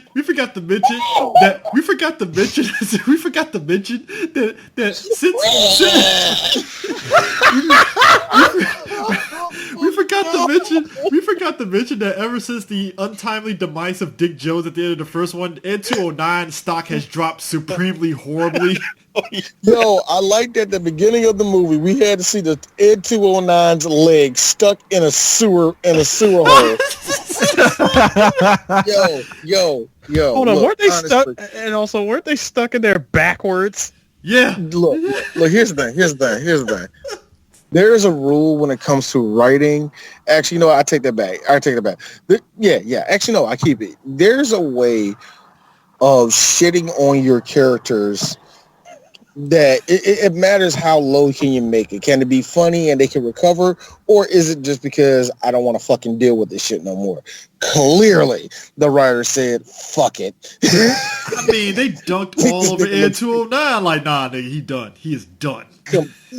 Complete with pig noises. Again, I just want to know, why did we give it pig noises again? Because reasons. Because he's a cop. And also Werner Hoven is like an awesome director that he just said, fuck it, put it in a movie. Yeah. No, why not? Hey, no, Mo said the right name. I know I did. Because it's a cop. Thank you, Mo. Thank you. Just like I smell pork. It's like I smell pork product right now. Ah, shit, it's Ed 209. Damn. Did he fall down the stairs again? Man, why it smell like bacon? Oh, there it is. Hey, open that open that sewage pipe up. He'll fall on that shit. Man, yo, somebody shoot that thing in the head. Nah. Throw some marbles on the ground. He'll slip on them shits. Yo, man, I swear to goodness, man. Ed 209 is the only robot in history that can get Allen Iverson crossed up and just... You do not have to do nothing fancy. Cross that motherfucker. All I needed was a scene of Cain dunking all over fucking Ed 209 one last time in this movie to really solidify how shitty Ed 209 was. All right. Eris will remember this, but Chris, you will remember this. Remember that time, and I'm going back to the and one days. Remember when hot sauce threw the ball at somebody's head and got it back and spun off them? That's all you have to do, Ed 209. That's literally all you have to do. Actually, I go a step further. I say the basic is basically Vince Carter Olympic dunk. That's all you really need. But anyways, Cain shoots up everybody, and the kid gets the kid unknowingly gives the mayor a diversion while the mayor opens up the fucking sewage drain and shit. The kid decides, you know what, make it obvious? Let me go ahead and dive in the truck and gladly close the fucking door. I know, right? Yeah, you think Cain? Let me guess. You think this robot isn't smart enough to open the door? I know, but still, the kid could have easily just slightly closed the door, and Cain might have shot up the truck. Maybe, I don't know. Actually, you want to know what? You would have made an even better diversion if the kid was smart enough. He would have made it look like he climbed in there by opening and shutting the door and ducking off to the side. Pulling the Poe juke. Oh yeah, I call bullshit. This is a 11-year-old boy who is shitting his pants. He is not thinking. Yeah. As a kid, I probably would do the same thing. Let me dive in the truck, because let me dive in the truck full of. Hold on, let me dive in the truck full of money and Nuke. Yeah, and gold bricks. Forgot the gold bricks. bricks. Got the gold bricks. You know what? There's one thing now. Correct me if I'm wrong, guys. I will say this: the movie I never seen the kid actually take Nuke in this movie. No, he never did. He never did drugs. I was about to say there's kind of something you notice. They still didn't. He more antagonized other adults to take the drug. We've seen. Now hold on. We've seen. Wait, hold on. Who are you saying didn't take it? The kid. No, he was clean. Yeah, that was just weird though. Like this movie did a lot of stuff, but having the kid do drug use was kind of like the line. Do you know what I mean? For a movie like that, first of all, he didn't need to. All right, who's Mike? Jesus. Nah, anyways. Now, like I was saying, like kid didn't need to do it because number one, you notice that Cain's girlfriend was like, "Come on, how you gonna hold out and keep all the nuke to yourself? Oh, you want some of this, don't you?" My man was a pimp, man. He want you. Oh, I know what you want, bitch. She's like, I like how she just snatched the nuke from him, and he's just looking at her like, Cain's gone. I'm taking over. I mean, she over there high as a motherfucker. Okay. She over here like just sniffing, mad that Cain's gone, but happy as hell she's high again. Okay, daddy. But here's the thing, so... Oh, Black Dynamite, I'm so happy. now, my man, the mayor. What we do, Black Dynamite? Cigarette ain't even lit. Now, I like how my man opens up the drain and goes down in there, and he ends up washing into the Anacostia River. Because I think that's the Anacostia River. Sorry. What? Clearly. So let me guess. So hold on. He went down a drain. He went down the drain in the middle of Detroit / Houston. Like, I'm sorry. I like how you're doing this, Harris. I love where this is going. He goes down the drain in the middle of Detroit / Houston, and at the other end ended up in the Anacostia River. Okay. Yeah. This is what happens when Chris. This is what happens when Chris stick to local bullshit. You know what, Chris? I usually don't like that, but I like it for one reason, because you do it like a New York person does it. Hey, man, I got on the 15 train and did this. Like, nigga, I don't live in New York. I don't know what you're talking about. Don't you like the water? The water in New York Keep is that great. energy. I'm good with that. No, I'm keeping that just because. I mean, because it's just like that. Like, and again, you're desperate to get the fuck out of there. I mean, the mayor just like, you know, he watches out there and stuff.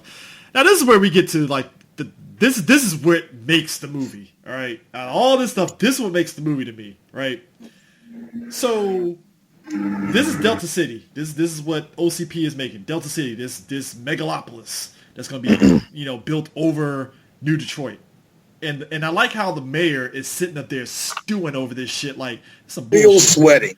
Still sweating from earlier today's. I don't think, you know what? Honestly, I think he dried up ashore and never changed and went straight to the fucking damn presentation. You know what's great about that? We didn't talk about the kid. This is one thing. We didn't talk about the kid having his dramatic moment, and I was mad as hell at the movie. The year of the Geechee is over. He was like, don't leave me. And here's Murphy. I won't. I'm like, yo, Murphy, just walk away, dog. Yeah, because again, the movie tries to get serious because Murphy has a moment where the kid reminds him of his kid a little bit, so he's like brushing his hair, and I'm like, oh, movie, don't do this. No, you're not allowed to do this, movie. No, hold on. Yeah, he's not allowed to do it. You are not allowed to do it. Hold on, CJ, you're talking about... First of all, Robocop shows up super late, and notices the carnage. Like, good God, what's happened here? Huh? Kid lying on the ground. Lie still. Wait a minute. That's the kid that shot me between the eyes and fucked me up earlier in this movie. I like how he just looked at him and says, "You're going into shock. I will call the paramedics." Like, no, don't leave me. I'm gonna die, aren't I? Yes, you are. I'm like, wait. What? Hey, movie. D. Shaw, 3 Black Geeks. You haven't earned none of this. You really didn't. It's like that. Any drama was gone after that Murphy's wife scene. At that point, it's like, come on, dog. No. All the drama of this movie. My man Murphy asked the kid, like, who did this? What do you think, sir? God damn, dude. Well, you gotta remember, he knows nothing about RoboCop too. Okay, yeah, my bad. It was bigger than you. But the Ed 209s are all obsolete, and they're in China now. I don't understand. Lewis is there like, Murphy, he's dead. You're talking to a corpse. Oh, I knew that. Sleep, my child. Now, Now, also bear this in mind. This is the last of any emotional scene in this movie. Oh, because the finale is so batshit fucking crazy. Because here's the thing. They unveil Robocop 2, and again, Eris is yelling out, "That robot's a killer! It's a killer!" No, that robot's a killer. That thing is a killer! Will you sit down, sir? I like how facts, because again, the old man is waving the fucking big nuke, like, this nuke covers, was it like half a city block or something like that? It's like Yeah. it's enough to like, I don't know, either which way, it's enough nuke to like, a good chunk of the city would be hooked on it, right? So the robot is already looking at the nuke like, ah, shit, I didn't even get my Because fix you on can't do today. that. Look, you can't do that to any person that has any drug fix. Niggas with weed just show a bag. Who's smoking? No, actually, no. It's like, is it like Snoop and Half Baked where you just popped up out of nowhere like, hey, what's going on, man? It's like, ah, shit. Actually, with weed heads, take out a backwoods rapper. Oh, what you got to do, man? with cokeheads, get that itty bitty jaw. Oh shit, we about to party, right? You got enough? So, that motherfucker saw all that nuke and was like, yes. Now here's the funny thing. Fax is waving the remote control like, it's harmless, it's not a killer, and Cain's like, fuck this shit, I need a fix. Zoink! Breaks the shit. You know what I'm mad? You know what I got mad at? Started going smash mode on everything. You know what I got mad at? Was when when Harpo's over here trying to make a point, and everybody's looking at him like, sit down, you black mayor. I didn't even vote for you. I'm mad that you said you black mayor. Well, you know, they ain't gonna say nigger, so you know, they just gotta say black mayor. We gotta keep it respectable, because you know the old man would be like, hey, those black people got names. You can't say the N-word, sir. Meanwhile, I'm looking at CJ Johnson being about as smug as ever with facts sitting behind him. Like, you see this shit, bitch? I told you that thing was gonna go crazy. No, it needs to be this. I want to be a higher rank to that black man. Yeah, bitch. Now you done. Oh, he has his moment where he has his he has his moment like he did in the first movie where he's smirking. We'll get to that though.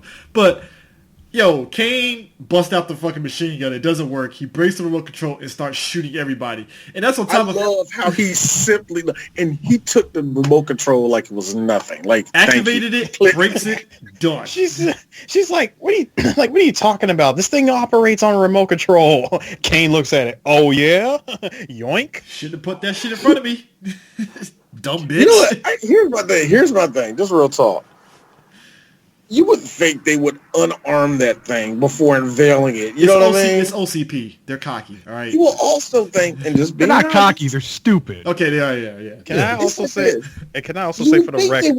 You would think that she would have given him a nuke right after he just mowed down everybody. Now, can I also say for the record that, like going off of what you said about OCP being stupid, when the old man unsheaths the giant vial of Nuke, my man Cain perked up, turned, leaned in. Hold on, he perked up, turned, leaned over like, yo, is this the 5 o'clock free crack giveaway? Bruh, and I like how everybody... All right, to make it easier for you and make it wholesome, the second he unveiled the nuke, mine.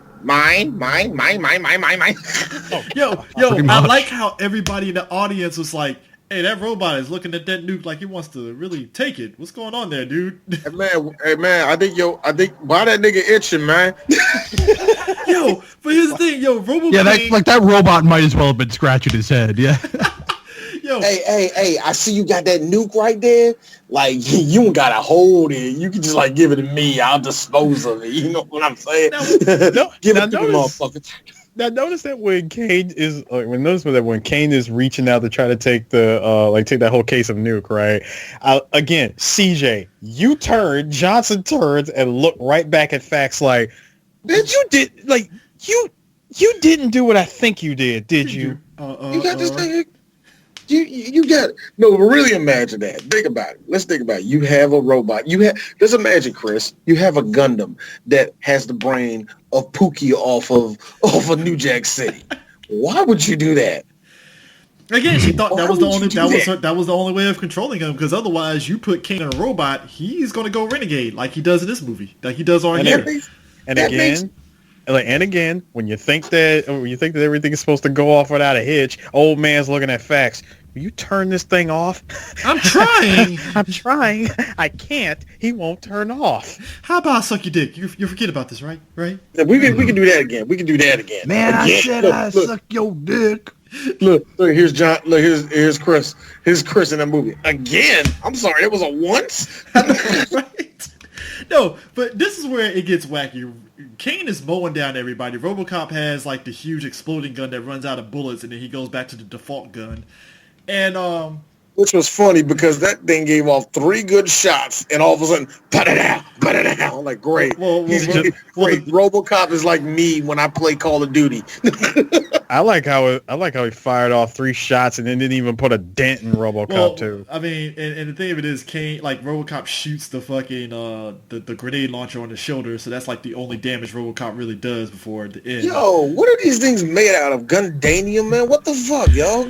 Absolutely. I think Murphy's the only one that gets visible damage to an extent. You know what? Actually, I saw it. You know what? I saw it way earlier. It was actually in the first movie, guys. I don't think you had to see it. It was like a label on Murphy's on Murphy's leg, and it said plot armor. And I forgot that's what they put on all the robots. Plot armor. Silly me. I'm so sorry. I'm so sorry. Plot armor. one more thing that was also added.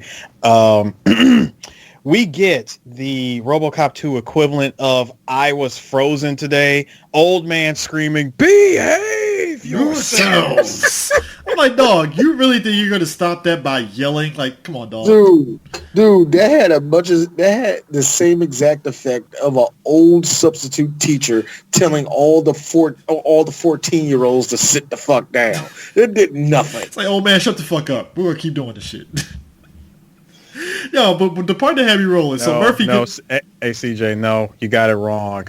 Him screaming "behave yourselves" and a RoboCop and Cain continuing to fight. That was their response of "okay, boomer."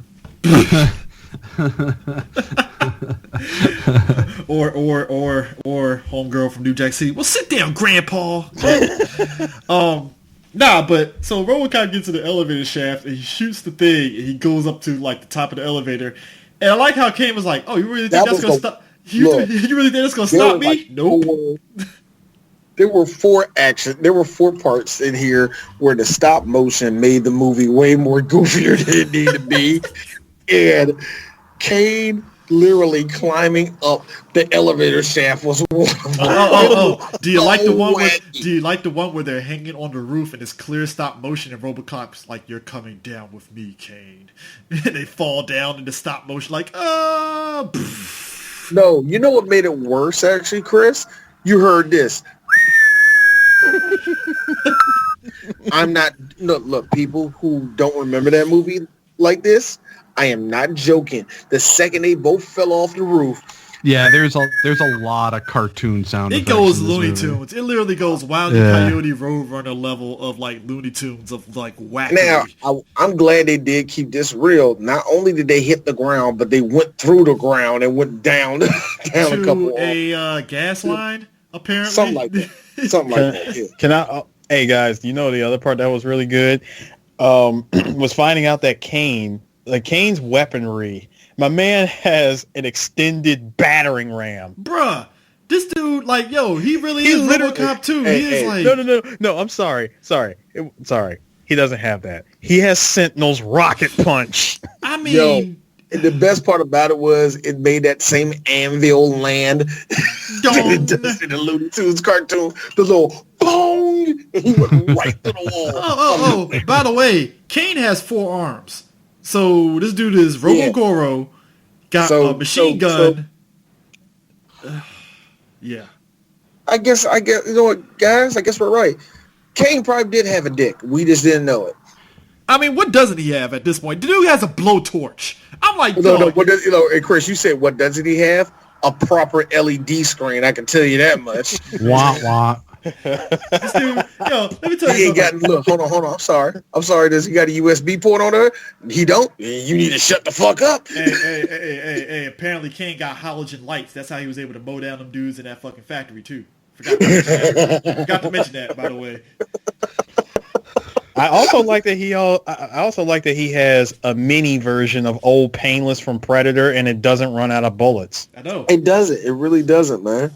But then again, it has plot armor slapped on the side of that too. So, But no, and then on top of that, he's mowing down Detroit police, and I'm like, so how many people are in Detroit PD again? Because like 15 at this point. You got to be like 15 people.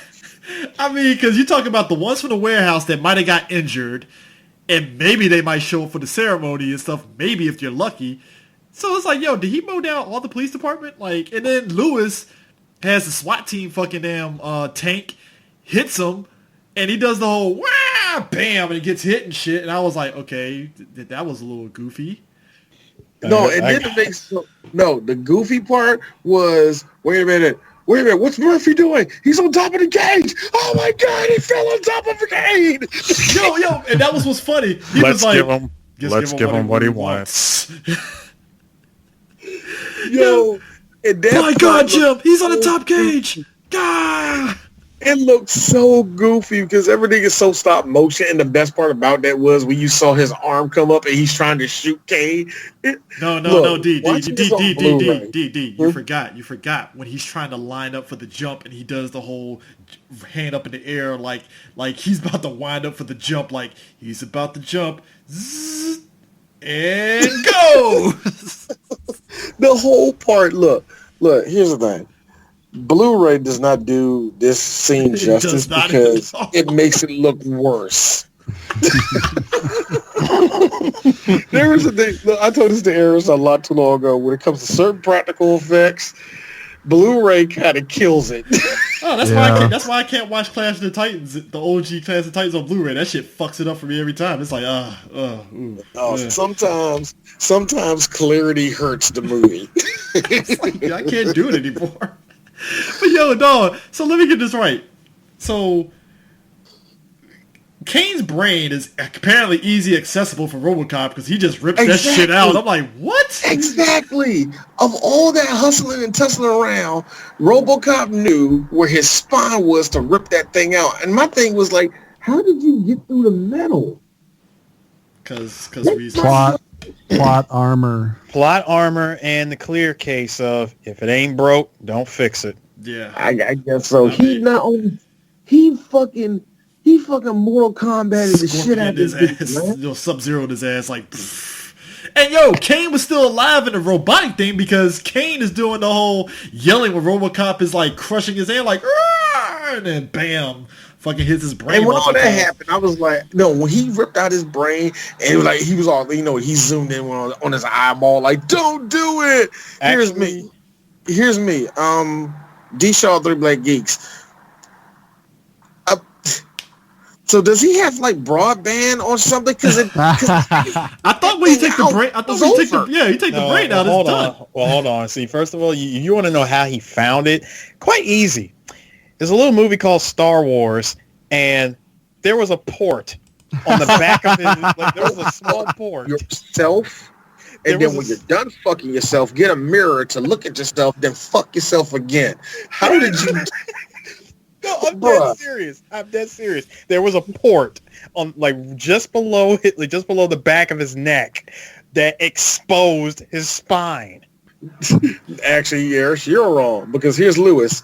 How did you know that his spine was out there? Easy, Lewis. The script is in. No. Easy, Lewis. The script is inside my CPU. Dun, dun, dun, dun, dun. Hey, you know what, man? But I'm dead serious. That's how he managed to do it. Just. Exposed port. Let me reach inside, see what I can take. Oh, brain. Convenient. Yankety yank yank yank. And I like how the old man is trying to spin this, and he looks at Johnson, and Johnson's like, well, we could just have it to where, I mean, Fax was in charge of this. We can just put it all I like on how her. he did this shit too. Here comes Fax. Oh my God, I am so sorry. Oh, I'm poor baby. crazy.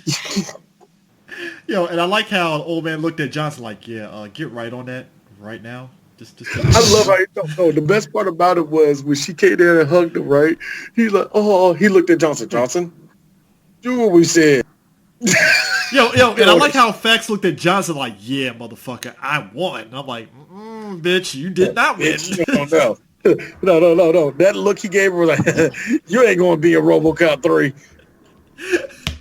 Hey, CJ, I got to ask you, when Cain's brain was getting destroyed, I would like to know from all of y'all, who had the better freak out death? RoboCop 2 or the T-1000? The T-1000 was just like, wait a minute, this thing is hot. But RoboCop 2 was losing his mind, literally, like when he's watching his brain just getting destroyed. Well, of course, the better movie is the better one. So, you know. Yeah, RoboCop 2. Ooh. Yeah, I mean, that's just, I mean. He's watching his own brain getting splattered, and we just see, and all of a sudden we just see the that horrible computer graphic of Cain going Johnny with that Commodore 64. The Commodore 64, yep. Or him just going full on Johnny Mnemonic. You know what? Here's what wows me out, right? Out of all this, right? The movie ends. The movie ends. Oh, the ending is the worst. It is. It's like this. It sounds stupid. I like the ending, but at the same time, what? Wait, what? No, I agree. That does sound stupid because this ending fucking sucks. It just is. He's like, relax, Lois. We're only human. We're only human as he ratchets his helmet off. I'm like, wait a minute. Just and hold on, just to show you how bad it is. Let's go back to the first movie. That was nice shooting, son. What's your name? Murphy. Walk off. Roll credits.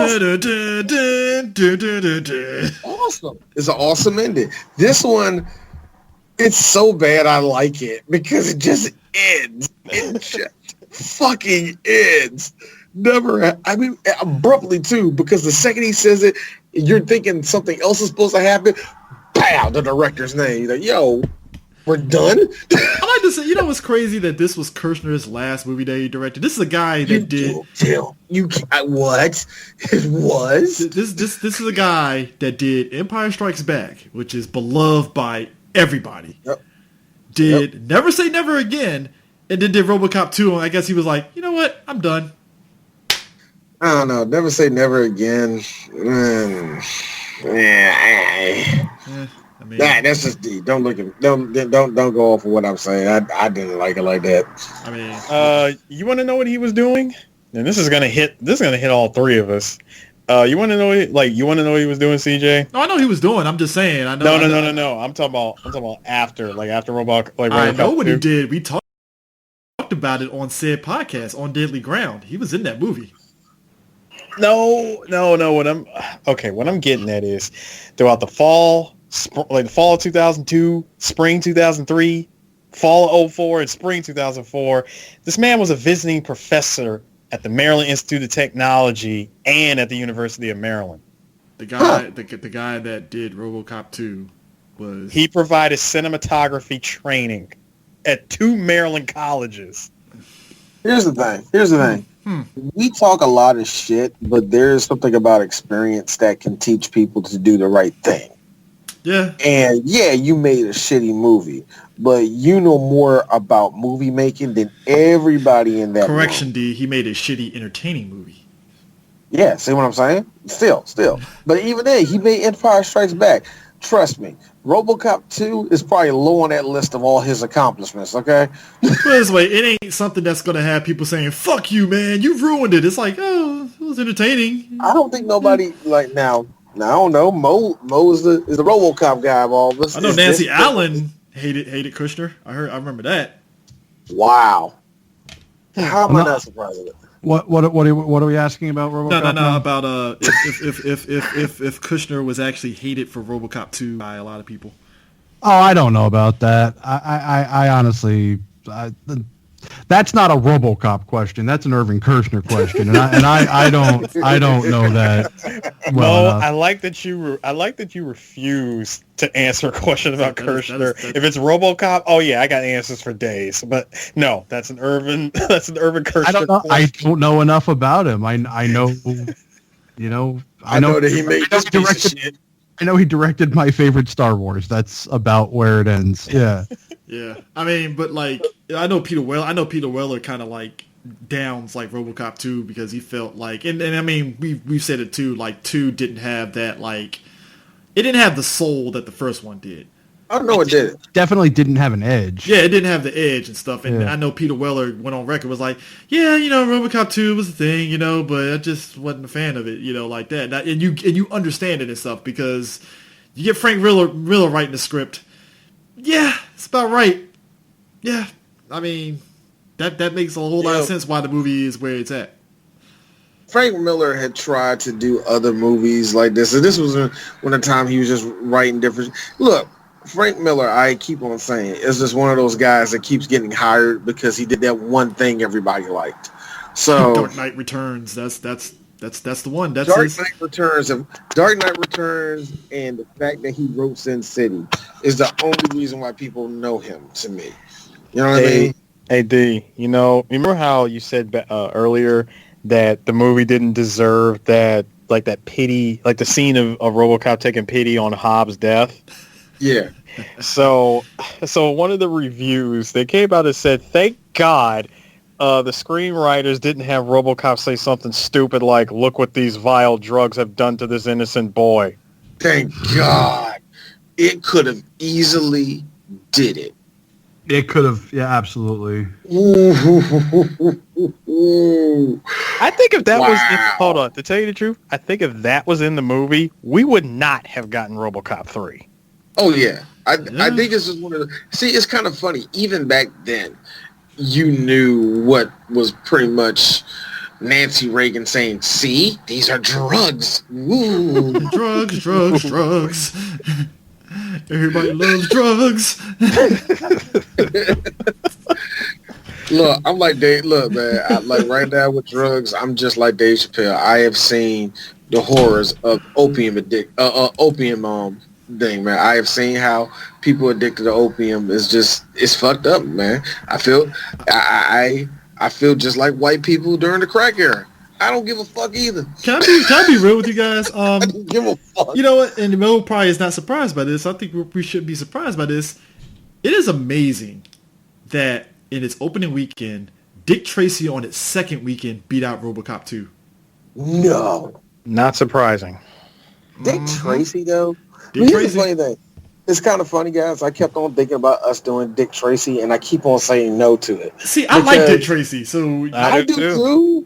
I do too, but it's like, this is probably not that one, guy.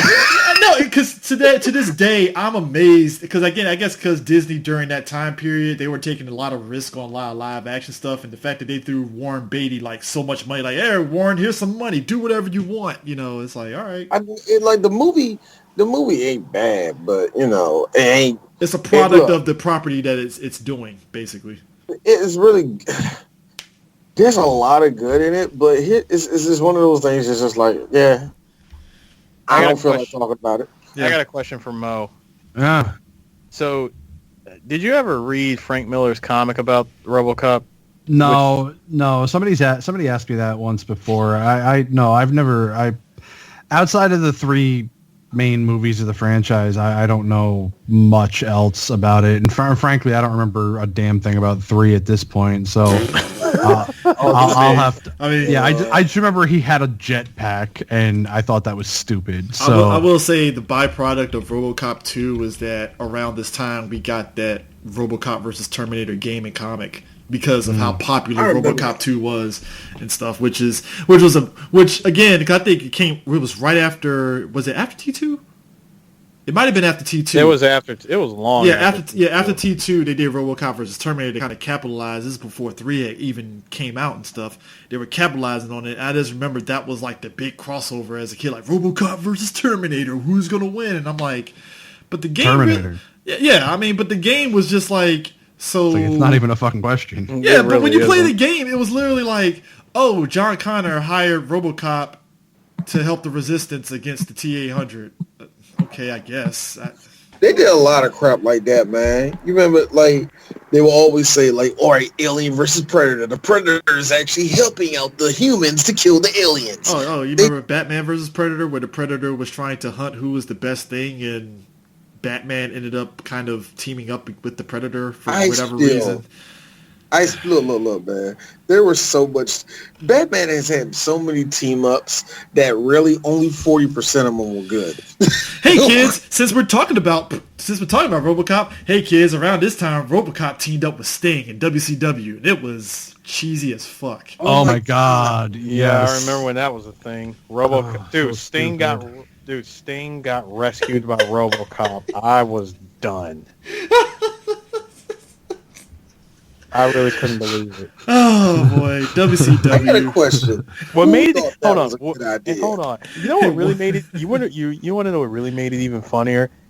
Is I got to give credit to dude for actually walking like RoboCop. He was moving just as slow as Murphy does in the movie. Clearly, it wasn't Bischoff's idea. I can tell you that fucking much. Man, that was shitty WCW when they had like 14. WWE was dunking all over WCW at that time. That was like Shawn Michaels. No, I thought that was the Shawn Michaels Bret Hart era. I thought that was around that time.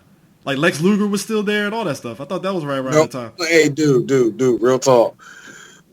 This is coming from a kid that watched WWF all his life. The 90s until Stone Cold's second year was ass. Damn.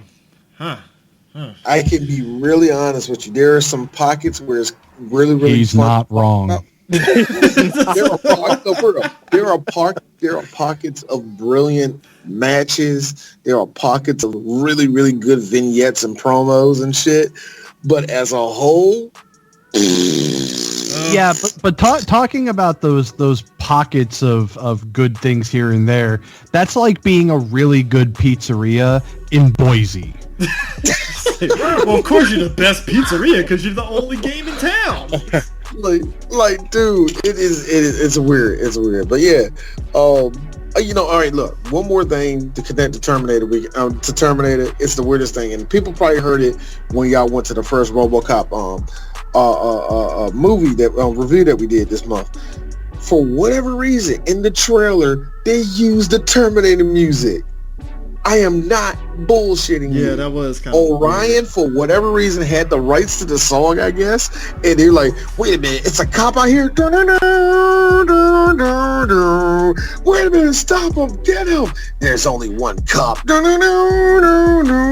like, why are they playing that? It is the weirdest thing in the world, man. I have no idea, and I searched around to see why, and I have no answer. You felt like when you see that scene, when you hear it and you watch the trailer, you thinking to yourself, I think Danny Elfman's gonna sue somebody. It's weird, dog. It's weird as hell. But anyway. Side note too. Since Frank Miller was on this and stuff, Homegirl, that was Cain's girl. Frank Miller was actually, because you remember that Elektra movie that he was trying to make for so long. He was actually trying to court her to be Elektra back then. Okay, look. Yeah, I know. We're Yeah, done. we're done. We're done. Yeah, we're done. That's enough, Chris. Next movie, everybody. Join us for RoboCop 3, where I don't remember a fucking thing about this movie. RoboCop fights a ninja, and he has no fucking business fighting a goddamn Oh ninja. yeah, the ninjas. remember- It was RoboCop versus the Japanese. Thank you. All I know is that I called it an abortion on my Facebook, and my buddy Steve, who worked on RoboCop 3, said to me, "I worked on that abortion." Would you be able to get him on for that for this discussion? Probably not, to be honest. I'll try. I mean, all I'm saying is Look, the idea you're going to tell me that RoboCop has to fight Cyborg Ninja from Metal Gear, get the fuck out of my face. Get out of my face right now. All right, look, we got to watch this thing and watch it with open... I'm gonna watch it with an open anus. Yes, look, whatever, man. Whatever. Look, next week, like I said, RoboCop 3, our boy Duke is gonna be on with us, and Duke, he snorts up these shitty movies for breakfast, so he's gonna have fun with that. So we see y'all motherfuckers next week. Later, peace.